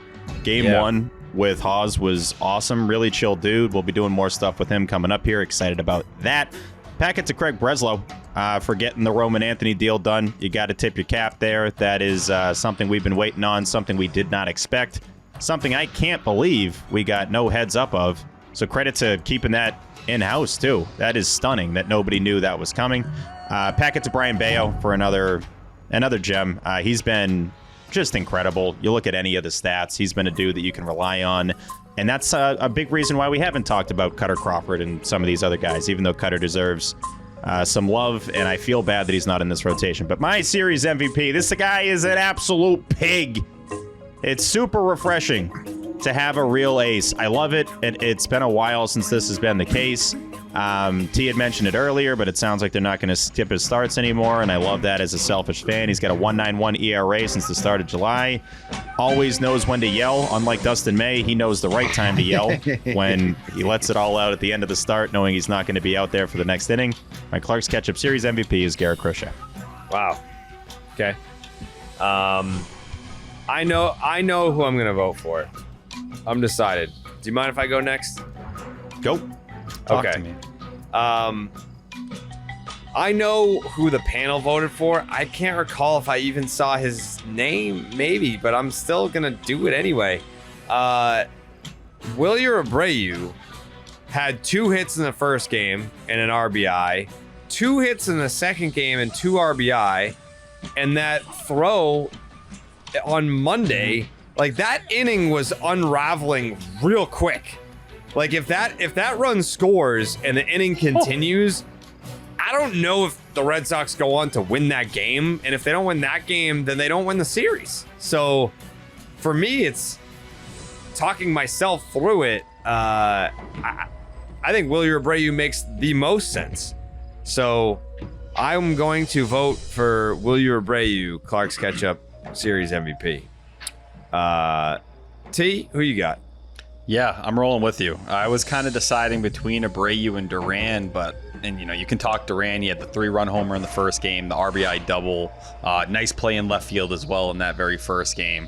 But when you talk about that moment with Wilyer in the outfield and kind of the circumstance of not knowing 5 minutes before the first game that you were going to be put into the lineup, that you thought you were sitting, and you show up, and not only do you work a major walk that set up everything that happened in that 5-run first inning, but you deliver later, you have that bloop 2-run double in the next game. It just felt like for Wilyer Abreu to get thrown into the mix and have to perform with Roman Anthony down, he was willing to step up and do that job. And yeah, you can make the case for Jarren Duran as well. I think it's one of those either or spots, but if you're drawing them even on performance, I'm going to give Abreu the benefit of the doubt because of the circumstances. If we're talking packets here, definitely need to give a packet to Bello. Those 6 strong innings he threw with no earned runs. Crochet, that moment where he walked off the mound screaming, probably the most hyped moment since Chris Sale, ALCS 2021. I saw everyone kind of cutting up that video and putting it side to side, but him screaming like that just makes me dream of him pitching in the playoffs here in Boston. Trevor Story, dude, second and third game specifically, made another nice play on defense tonight, but had a 2-run single and just a regular RBI single in that second game. I know they didn't win today, but added there. So yeah, I'm going to go Willie or Abreu, but those are my packets for the series. Can I throw a packet out there for a name that hasn't been mentioned yet? Of course.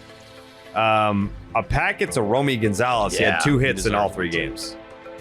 Yeah, I'm pretty sure, like, from an offensive standout performance, like, Romy probably was the best of anybody.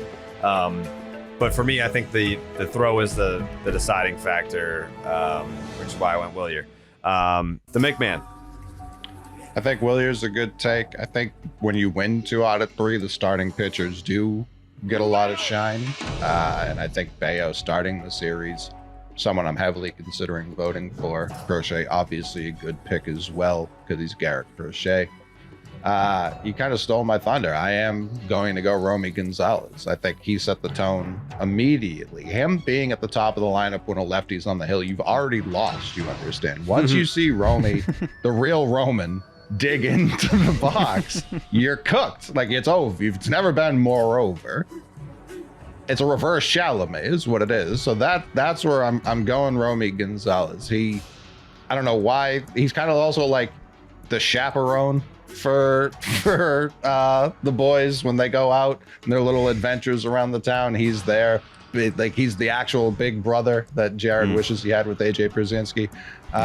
So yeah, I think packets. I think Story was going to be my number 2. Story was again awesome in this series. So that defense was awesome in this series. Yeah, I mean, his offense was too. Game 1, he contributed runs that ended up mattering.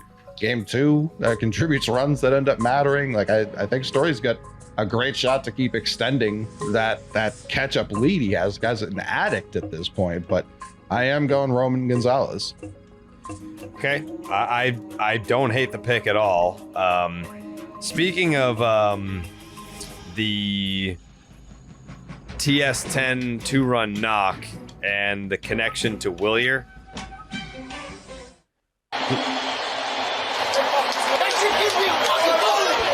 that is the best thing of all time.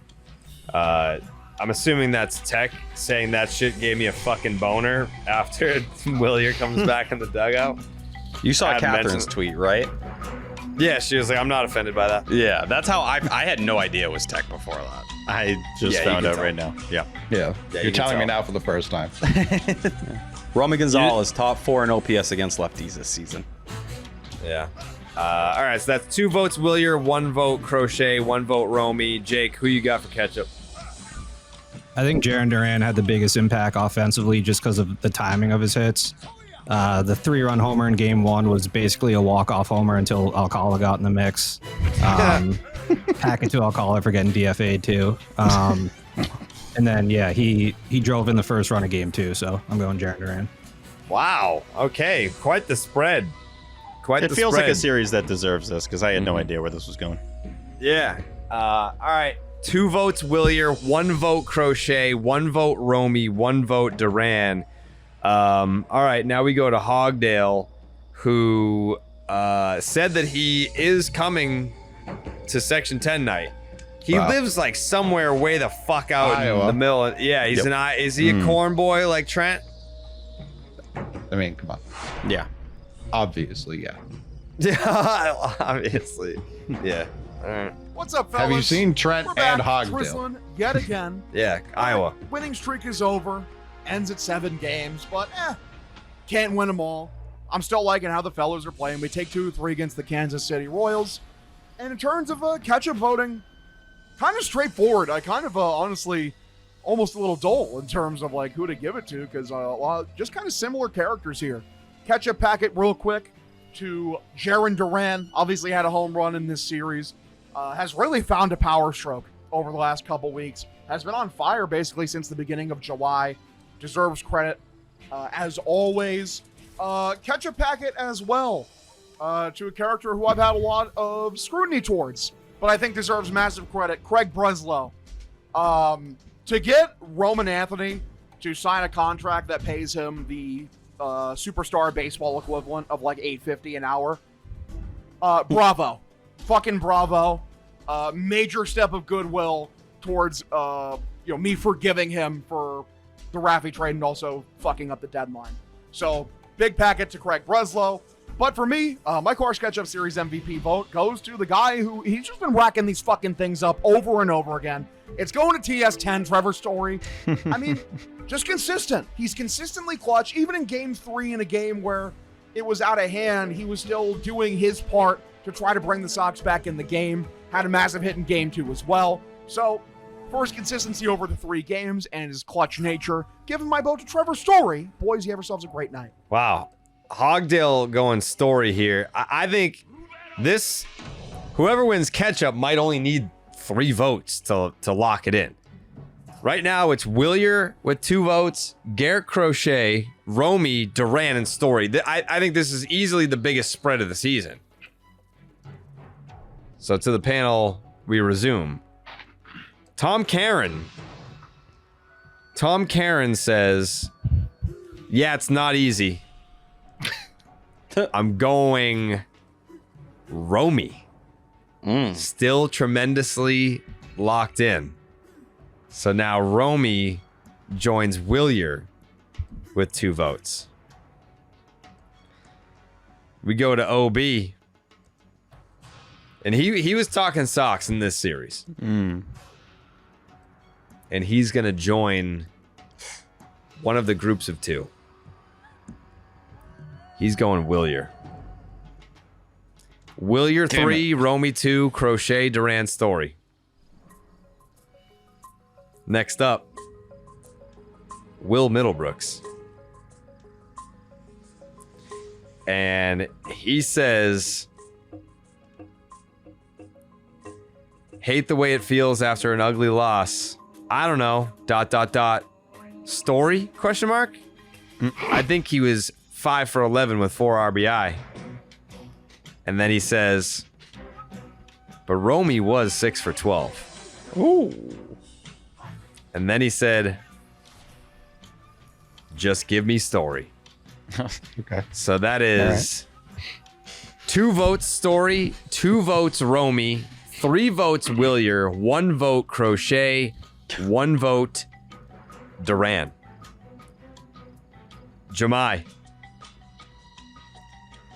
It's always the worst having a vote after a loss, especially after that sloppiness, but a series win is a series win. I'm going back to back. Trevor Story. Yeah. Ooh. 3 votes Willier, This guy 3 gets votes 6 Story, 2 votes Romy, Crochet, and Duran. I believe that takes us to our voice submission because Lou Merloni and Will Fleming are on this voice submission. So it could be a 3-way tie. It could be a 3-way tie. If they both vote Crochet. We've never been put in a position where we've needed never had a tie, right? That's a little tiebreaker. Yeah, I don't know. I don't know what happens if there's a tie here, but I'm nervous. I'm pretty nervous. There are a couple ways. There are a couple 3-way ties. A couple 2-way ties. A couple 2-3. Oh dear Lord! Anything can happen here. So, oh dear Lord, that's not good. for there being only Lou and Will on this, I just looked at the runtime. 4 minutes and 45 seconds. Oh no! Didn't he tell us and we're gonna trim these down a little bit? Well, I like when they break it down because for this kind of spread, it does deserve painstakingly sifting through the information and the details. They didn't just they put thought into this clearly. So without further ado, here is Will Fleming and Lou Maloney. What up, fellas? We're a little bit down here in the EEI booth. No, we're fucking not. Are you shitting me? There we go. It's a weird way. We haven't lost a series finale since July 2nd. Even if you lose the series, you're winning the finale. So we're not used to this. You go in to catch up with even anything to not be super happy about. But 16 of 19 wins at Fenway. I'm with Lou Merlone. 5-1 homestand. This team is shit hot. They have an enormous day from a front office perspective. Need that more. There is so much that's going right for this team. Yeah, I would say 4-2, right? You try to win a series. Houston, Kansas City, two good ball clubs. So you come out 5-1, which is a beautiful thing. Two things. Number one, it's about Roman Anthony's extension, which is fantastic. Very bizarre world to get some negative reaction to that. But on the flip side, you sort of forgot about a deadline, and today I think you're reminded by it. Yep. You know, because it was sort of like they put a lot of Dustin May. They felt like, you know, as a rental, he could be just as good or close enough given the price as some of these other rentals they could have gotten. And tonight it just, it wasn't good. But, you know, you tinker with some usage and you see what he looks like his next time out. I think it shows you, and this is a conversation for another day. I'm sure you guys have done a lot of this in the show. But there's a lot on Sandlin, Tolley, Early, and especially Justin Slayton going on a stretch because this team has proven now, without a shadow of doubt, that they're worth it. For 5 seconds, I know that this has been a hot button thing on the pod tonight. But are you fucking kidding me if you think that Roman Anthony's extension is a sign of anybody being cheap or that it's anything other than an enormous victory? Let me give you a little insight into sports radio world. Number one, the default setting is to shit in the Red Sox. Yeah. So handling positive Red Sox breaking news is not in the sweet zone of some people. So the instant default setting is shit in the Red Sox for signing Roman Anthony to an 8-year extension that could balloon up to $230 million. I do not think that is being a cheap prick. No, I do not. Big packet, I think, before we pick our catch-up winners. It's a hard one. I mean, I think this is going to be a totally across-the-board pick. I give my biggest packet to the fans at Fenway. It was fucking 7-2. Yeah. And the Red Sox get a hit, and this place is going crazy with the Let's Go Red Sox. This is a special place again, Lou. Yeah, it is, and it's tough to win. That's what you want. Like you said, 7-2, and they're still because, like, quite frankly, they're probably like they've won 7 straight. They've beaten everybody's ass. This is my game. They can't lose it. So you know what I mean? Like they kept kind of hoping they'd pull this sucker out. But it wasn't pretty. They won because they've thrown the ball and they didn't throw the ball tonight. They drilled 5 dudes. Wasn't good. No. Walks, hit batters. Franchise record. Was not ideal. It's hard Can't be in this drilling one because you dudes. win the first 2, you drop the third. The starters in the first 2 kind of cancel each other out. Where are you going with Ketchup? I'm going to listen. You throw some packets, obviously, the story. And maybe the truth just isn't going to get my vote because I'm tired of giving it to him. I mean, you can give it to him almost every series. I thought he had a great series again. I'm going to go with your boy, Wheelier. Not just swinging a bat again, but defensively. That game 1, throwing out at the plate, like that was a huge play. That shit was getting away from you kind of a little bit up 8-1. And then yesterday with a defensive play, swinging the bat again, the big 2 RBI knock. So to me, I'm going Willie Abreu. Yeah, I love that one. Crochet was awesome, which, by the way, the Crochet thing ties into the person I'm going to pick. Will, you're great. There's so many. Trevor Story, you're right. We can't give it to him every single. I mean, you could, but kind of blue pits, whatever. He's so good defensively and made another play there. But to me, this series, we're not talking about the trade deadline anymore. We're talking about these 3 games and these 3 days. I think the way they've managed Garrett Crochet has been brilliant. I mean, they're taking the foot off the gas. They're giving him extra time. And every time he has an extra day, he's awesome. And he was again. And then you ink Roman Anthony to a deal that has GMs across the game saying, wow, like Roman probably left some money on the table. That's the nature of these things. You have to give and take. But for me, I just think he's had an incredible 3 days without maybe talking about May and Hicks. But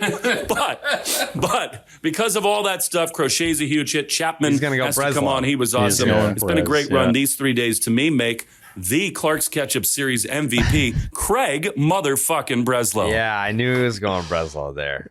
All right, Yeah. that's the largest. That's the biggest That's the biggest spread in maybe ketchup history. Never. It ties it. You know The why spread? I know? Shout out Why? in terms of how many people got votes. Shout out to James. We were asking last episode about like all-time votes. He put Yeah. together a doc with every vote this season that has been counted for ketchup. And the June 9th to 11th series, there were 6 different vote receivers. Wow. And this was 6. Yeah. wow. Willier Abreu with 4 votes wins the Clark's Ketchup Series MVP for this series win against the Kansas City Royals. His third ketchup of 2025. It really all came down to that throw, which wasn't even online, but it was on target. Connor Wong putting his body on the line. Yeah. Yeah, that was the difference maker. Because if not, I mean, you could make a strong case for Romy, strong case for Story. Romy's a really underrated pick. That's a good one. Yeah, I mean, I think if they swept, I think Romy probably gets more support. But you It's got not his fault he's the only one who showed up today. I agree. I also feel bad faulting him for RBIs when he's batting leadoff. Like, that's a little unfair. That is a little tough. Yeah, But Brady he did joins, have an error that led to a run. So that's maybe where I deduct my points, and I put Willier ahead. Yeah. Abreu joins Breggy and Story in the 3+ club. Story at 5, obviously. Bregman with 3. And just another real quick shout out to James, and I'm just going to tell y'all the top 5 vote receivers on the Red Sox this year. Trevor Story, not surprising. Number 1, 52 ketchup votes. Willier Abreu now in second with 31 ketchup votes. Alex Bregman in third, 30 ketchup votes. Jarren Duran is in fourth with 23, and Cedon Rafaela in fifth with 16. Wow. So that's a big gap. Mm-hmm. Story's just... Yeah, he's got 52, and Abreu's in second with 31. This is Trevor's story, where everyone agreed, got to DFA him. DFA him, yeah. He's a ketchup king. Get his ass out of here. He's an addict. Oh, boy. When I go to Stop and Shop, I can cross off everything that's on my list. Tactical move incoming! Stop and shop. Look ahead. Stop and shop. Fuck yeah, fuck yeah. Look ahead. Red Sox win, leave them dead. Red Sox win, I'm seeing red. Stop and shop, we look ahead. Red Sox win, leave them dead. Red Sox win, I'm seeing red. Stop and shop, we look ahead. Fuck yeah, fuck yeah. What's better than having to stop and shop, getting it done for all of you? The Stop and Shop Look Ahead is brought to you by Stop and Shop. Head on down to Stop and Shop right now, and you can get 10 cents off your tangerines when you buy at least 5 pounds of tangerines only at Stop and Shop. It's a 3-game set against the San Diego Dads in San Diego. That'll be a fun one for the boys. You know, they probably flew out tonight. They're going to get there late. They're going to crash. They're going to have an off day in San Diego. What a town. What a town to have an off day in. Schedule makers really hooked up the boys on this one. It is Walker Buehler versus Nick Pivetta. It's a 9:40 start time for us over here on the East Coast. Lucas Giolito versus Dylan Cease. That is an 8:40 start on Saturday. And Brian Bello versus TBD, 4:10 for the Sunday game. Walker Buehler, 6-6. 5.74 ERA, 160 whip, 6.8 strikeouts per 9. Some good news, some bad news. The good news is he hasn't allowed more than 3 runs in a start since July 1st. The bad news, he has not completed 5 innings in back-to-back starts, and he's walked 8 batters and allowed 13 hits in just 9 innings. The magic number for Buehler is 22. When he faces 22 batters or more in a start, the Red Sox are 9-3. One of the big improvements he made was dropping his four-seam usage down. June 1st, it was his number 1 pitch, and it was getting destroyed in July. Number 2 pitch, 20% usage, 154 batting average. Red Sox are 11-8 when he starts and are 4-1 since July 1st. Nicky Smooches, he's unbelievable this year. 11-3, a 2.73 ERA, an 0.94 whip, and a 9.5 strikeouts per 9. Man, would that look good in this rotation right now. Not saying that it was a mistake to let him walk. I think we were all kind of happy that happened at the time. So no revisionist history. Best season of his life right now in his age 32 season. 3.21 FIP is better than any ERA he's ever had in his entire career. He's only allowed 3+ earned runs in 6 starts this year. The Padres are 13-3 when he allows 2 earned runs or less. Finished 6 innings in 15 of 22 starts and finished 7 innings 6 different times. Big reason for his success is his drop in home runs. He's allowing a career best 1 home run per 9. Also must have hated Fenway. 4.62 ERA at Fenway, 2.26 at Petco. 4-seam and sweeper have been nasty this year. Both under 200 for batting average. Padres are 14-8 when he pitches this year. Lucas Giolito, 8-2. 3.57 ERA, a 1.19 whip, and a 7.6 strikeouts per 9. 2.03 ERA in 10 starts since June 10th. Red Sox are 8-2 when he doesn't allow a home run in a game this year. Tyler brought up his fastball velocity in the last episode. 92.8 miles per hour is the 3rd lowest of the season. The 2 that were slower were both in May. However, he did average 94.1 miles per hour in the 7th and 8th innings. So he did tick up a little bit towards the end. His changeup has been awesome this year since the start of July. Hitters are 2 for 17 with a double and a strikeout. Giolito has 11 quality starts this year, tied. They give him a lot of run support. This year, it's 6.23 per start. They scored 5+ runs 11 times and 8+ runs 5 times. The Red Sox are 12-5 when he starts and 5-1 since July 1st. Dylan Cease, 4-10, 4.60 ERA, 130 whip, 11.8 strikeouts per 9. He's an every other year guy, like Buchholz. Go look at his numbers. Josh Beckett, he was an every other year guy. 22-24, a 2.20 ERA. 23-25, 4.58. His 11.8 strikeouts per 9 leads MLB, which is random. Naturally, he's coming off his second best start of the year. 5 innings, 1 hit, 0 earned runs, 1 walk, 9 Ks. The Padres are 12-11 when he starts. In the finale, Brian Bello, 8-5, a 3.03 ERA, a 1.28 whip, and a 6.8 strikeouts per 9. Once again, just refuses to allow more than 3 earned runs in a start.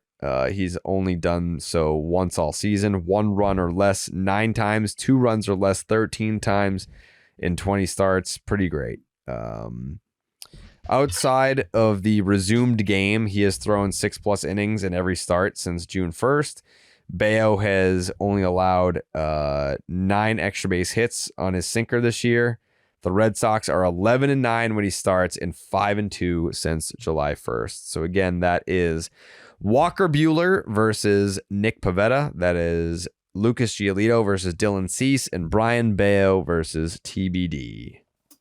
When I look ahead, and you wind up dead if you don't listen to what Steve says. Even then you might still wind up dead. Caught in a tornado, get smoked by your neighbor's shed. When I look ahead, when I look ahead, Billy's gummy bears. Chew 'em with your mouth. Weather look ahead. Brought to you by Billy's Gummy Bears. It's chew 'em with your mouth. No, What? no.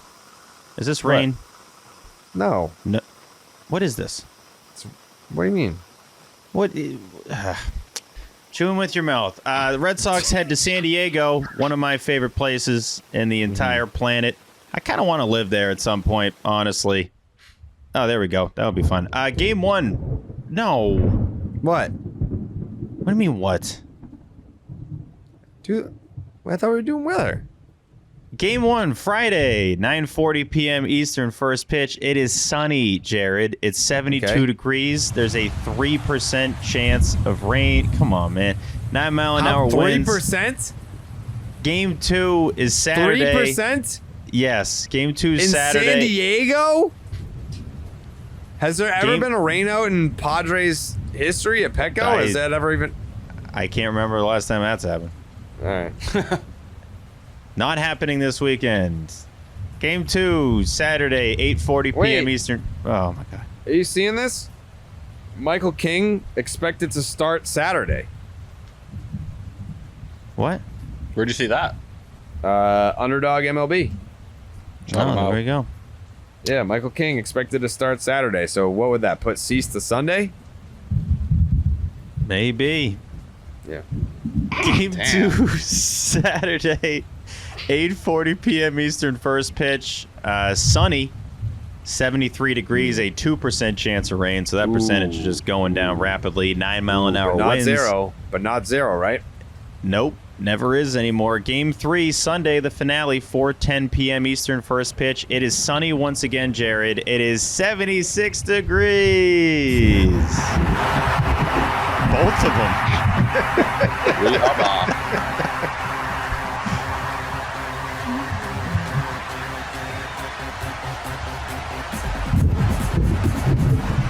76 degrees, 1%, folks. If you're listening, all that matters is just listen to me. Don't listen to it. 1% chance of rain. All right? It's not raining in San Diego this weekend. Jared, I didn't it's say actually it was. I didn't you fucking say implied that. it with your little sound effects. This is the first series all year, Jared. I didn't say that. Jared. Yeah. This is the first series all year that it's just full-on sunny. There's no mostly sunny, partly cloudy. It's going to be sunny all weekend long in San Diego. And I'm jealous, Colby. I don't know if you're going. Colby's normally there with the Section 10 flag. I'm jealous of anybody that's going to this series because it's going to be a great one weather-wise. And that is your weather look ahead, brought to you by Billy's Gummy Bears. Just chew them with your mouth. Yeah, but you said that there was a chance it could rain in all 3 games. Technically, yep, but it ain't gonna. It ain't gonna. Is that a CVP guarantee, not a drop? Oof. Yes. Not a drop? Not a drop. Now, I may point to the recent tectonic activity in the Pacific. What if there's a tsunami? Yeah. You ever thought of that, asshole? Everybody dies? Damn. Whoa. Yeah. That would be rough. But yeah, that ain't happening, dog. Imagine doing the fucking Stop and Shop look ahead at 2:15 a.m. and then getting an update being like, actually, the starter on Saturday is going to be Michael King. We just got that update. Confirmed Dylan Cease on Sunday as well. Thanks for confirming that. I mean, you're welcome. That's what I do. That's what I'm seeing. Mm-hmm. Yeah, it just came in. Cease on Sunday. Cease. Sunday Cease. Mm-hmm. Sunday Cease. Sunday Cease and assist. There you go. Oh man, wow. What a journey it's been. What a journey it's been to get here. If you want to go to these games out there in San Diego, though, download the Game Time app. As you guys know, you know the drill. Game Time makes getting tickets even faster and easier. Prices on the Game Time app actually go down the closer that it gets the first pitch. They have killer last-minute deals, all-in prices, views from your seat, and their lowest price guarantee. If you were to pick a game to go to, T, from this series, you could only pick one. Which game are you going to? Ooh, that's a tough one. Honestly, I'd probably pick Sunday because I want to see future Red Sox Dylan Cease. I want to see what he looks like. You think they're going to sign Dylan Cease this winter? It could be him or Michael King. I'm not really too picky. What about Framber? I'm into Framber too, but Framber's not pitching in these 3 games. Did you see? Joe Ryan follows the 10? I've heard this. I've heard He followed the 10 right after we met him at the airport. Big story guy. Yeah. He's Joe Ryan. Joe Ryan loves. Maybe we'll see him at Section 10 night. Trading T for Joe Ryan. Yeah, he did. Yeah. He did. He agreed to those terms. He liked the reaction video to the Roman extension as well. There we go. Big 10 guy. He said himself he thought he got traded to the team. Like, did you guys read that over the last couple days? It was widely reported he was traded, so I bet he did. Like, fully believed it. Yeah, he's buying the merch and everything. He already got a War Pig shirt. Imagine, he was like, I'm a Red Sox. Imagine Joe Ryan just in the dugout in between starts wearing a Section 10 hoodie. Imagine how bad it would have been. He's just like the camera comes up, he just does he's like, if during the live stream he called you like Bregman called you when he signed here and the news broke, he's like, dude, like I'm a Red Sox, and then he's just like, no, none of this is true. Like, sorry, you gotta go. He should demand a trade at this point. Like Unconditional release. I don't think he has 10-5, but oh man, that would be great. No, certainly. Anyways, save up to 60% off. Buying last minute tickets for sports, concerts, comedy, theater, and more. Save even more when you choose a section you like. Game Time chooses seats for you. Know your total up front with no surprise fees at checkout. Get a panoramic view from your seat in the app before you buy your tickets. The lowest price guarantee or Game Time will credit you 110% of the difference. Your purchase is covered with the most flexible customer service policy in the ticketing industry today. Take the guesswork out of buying tickets with Game Time. Download the Game Time app, create an account, use the promo code SECTION10 for $20 off your first purchase. Terms apply. Again, create an account, use the promo code SECTION10, SECTION10 for $20 off. Download the Game Time app today. Last minute tickets, lowest price guaranteed. Final thoughts. Section10merch.com. We didn't do our predictions. Oh, prediction time. The Red Sox are getting swept. They're not going to win a game in San Diego. Yeah, I don't even think it's going to be particularly close. Steve? Yeah, I think Pavetta's going to shove on Friday. I think we might have multiple screaming off the mound moments there. The Padres have the second best home record in baseball, just ahead of the Sox and behind the Blue Jays. They also have the second best team ERA in baseball. Stunningly, though, 29th in the majors in homers. I couldn't believe that one. That one caught me by surprise. Bello, big start in the finale. The Bello boy is going to be watching that one closely. He's got a chance to have a sub-3 ERA on the season with a good start there. Yeah. I'm keeping it positive. I don't even know if I fully believe this, but Sox winning 2 out of 3. Yeah, I really don't feel super great about it. This might be the hardest series left on their schedule, if we're being fully honest, because after this and the Astros series, Jerry, this is what's coming up for the Red Sox. Marlins, Orioles, Yankees, Orioles, Pirates, Guardians, Diamondbacks, A's, Yankees, A's, Rays. The Yankees, the Balloons, are the only playoff team on that entire list for your next 11 series after the Astros. So I fear the Marlins right now. Yeah, the Marlins are playing good ball. But yeah, either way. That's stretching. 6 games against Nick Kurtz, 7 games against Nick Kurtz. Yeah, something like 13 home runs. Yeah, I'm sure. Yeah, decent players, and you might get a skiing start. Who knows? But either way, from now until the end of September, or from after the Astros series until the end of September, you got a lot of winnable games coming up here. But yeah, I got Sox 2 out of 3, and I'm not saying it with my chest at all. 2 out of 3. Mm-hmm. The McMahon. I got the Sox going 26-20. Predicting the rest of the season here and now. Quick 26-20. And I you're gonna have to get some losses, so I am gonna go 1 out of 3. Wow. Jake? I think the fellas are getting ready for some road sweeps. Yeah. Doing a lot of sweeping at home, not a lot on the road. I think that changes this weekend. Okay. I like that. Yeah, it's different. It's different because they haven't been doing it. So it's they're kind of due for a sweep. T? Yeah, I think I'm going to go 1 out of 3 as well. We're not being negative, but I think we're going to look at Walker Buehler and be like, why does he have to be on this team? And then Nick Pivetta will be the reminder that, you essentially replace one for the other. Dylan Cease and Michael King.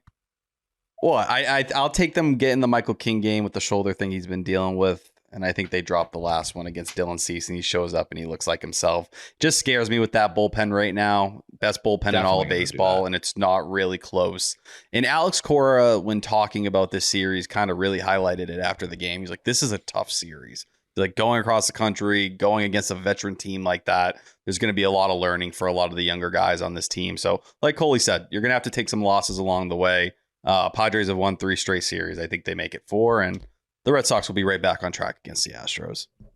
I do like that Buehler's going in the opener. Like, Sox fans, maybe do something with your Friday night. There's a chance that's one of those games where, like, go to see Superman if you haven't yet or something like that, because that could get ugly. We'll see. I'm seeing everyone keeps crapping on Walker Buehler, and he hasn't been good, but they haven't been losing his starts either. Well, that's because they've been scoring a lot when he starts. Yeah, if he allows 12 base runners in 4 innings again, good luck to him. Good luck to that fucking guy. Final thoughts. Happy birthday, Martha. I love you. Woo. It's August 7th. I gotta call you. You're the best, and you make me very happy. Secondly, Peyton Tully to AAA. Major deal. They've been kind of lowering his workload as the year has gone along, so I'm curious to see how stretched out he really is going to be. But Sunday, he's going to make his first start down there. And then David Sandlin, we got his very first relief appearance the other day. On 4 days rest, didn't go the smoothest. It was an inning and a third, 3 hits, 2 earned runs, 3 Ks, 0 walks. Got up to 98. Keep a very close eye on him because I think he's going to be the first guy they turn to, whether it's before Slayton's back or right after. Connolly early, I like Connolly early. I feel like if they're going to go for a lefty and they already have depth there, it'd probably be Tully.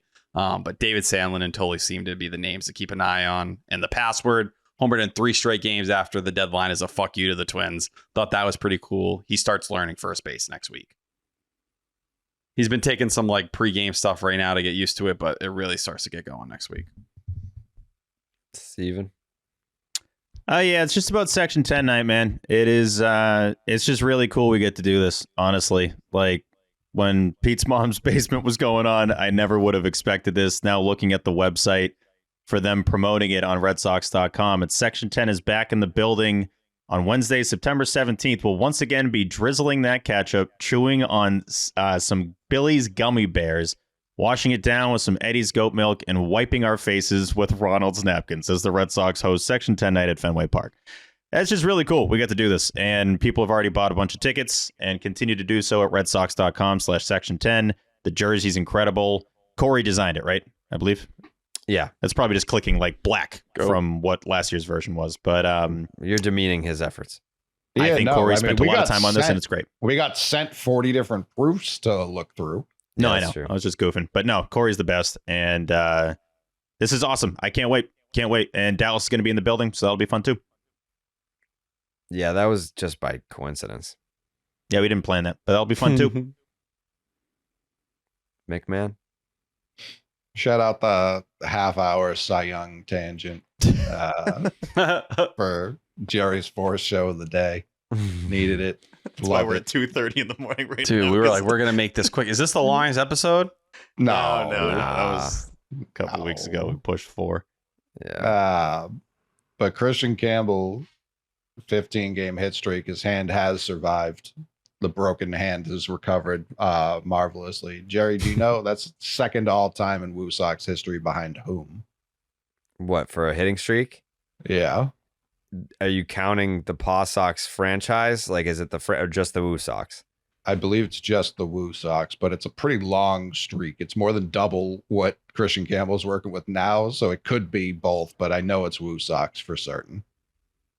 So think recent.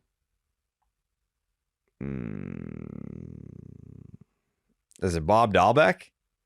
It's not. Oh, I'm sure Bob's up there. Should I It's care? another legend, though. Rusney didn't play in Worcester, did he? No, he refused. Another legend, though. You're kind of warmer. Alan Craig? No, way cold. No, he never played in Worcester. Gyro Munoz. 35-game hit streak. I remember that as it was happening. Oh, yeah. We were like, why is this guy not up here? He's the greatest of all time. He genuinely was. Yeah. He hit with the Cardinals for a minute. I think if you Christian asked me Campbell, that question 3 hours ago, I would have been able to get it. I don't disagree with that. Yeah. Christian Campbell being inserted to this team is going to do miracles on me. To play what position? I don't care. You put him back at second? I'll put him at second. I'll put him at first. I'll put him in left. Jerry. Well, I'll put him at DH. He's not going in the outfield. I think they put him in the outfield this year. I put him in the outfield before I put him back at second base. I agree. Well, there's no room for him in the outfield. I think that's his long-term position. You're not I don't agree with that. You're not taking someone that's in the outfield right now out of the outfield for Christian Campbell. No. You're not doing that. It also depends on what's going to happen with Marcelo Meyer. Like if Marcelo Meyer, who's taking grounders and it's like seeming he took the injection, he's trying to make it back. If he's going to play at second then the Yoshida conversation becomes very serious about It's such an easy Durant needing to get conversation. time there. They're gonna have Easy to conversation. fake an injury for Yoshida and be like, "Oh, his shoulder's not right."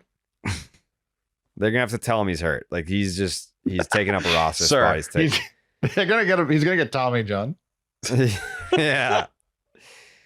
Yeah. They're gonna have to do that because he's just force him into surgery. Yeah. They just hold him down and like just go to work on his They ligaments. just start opening them.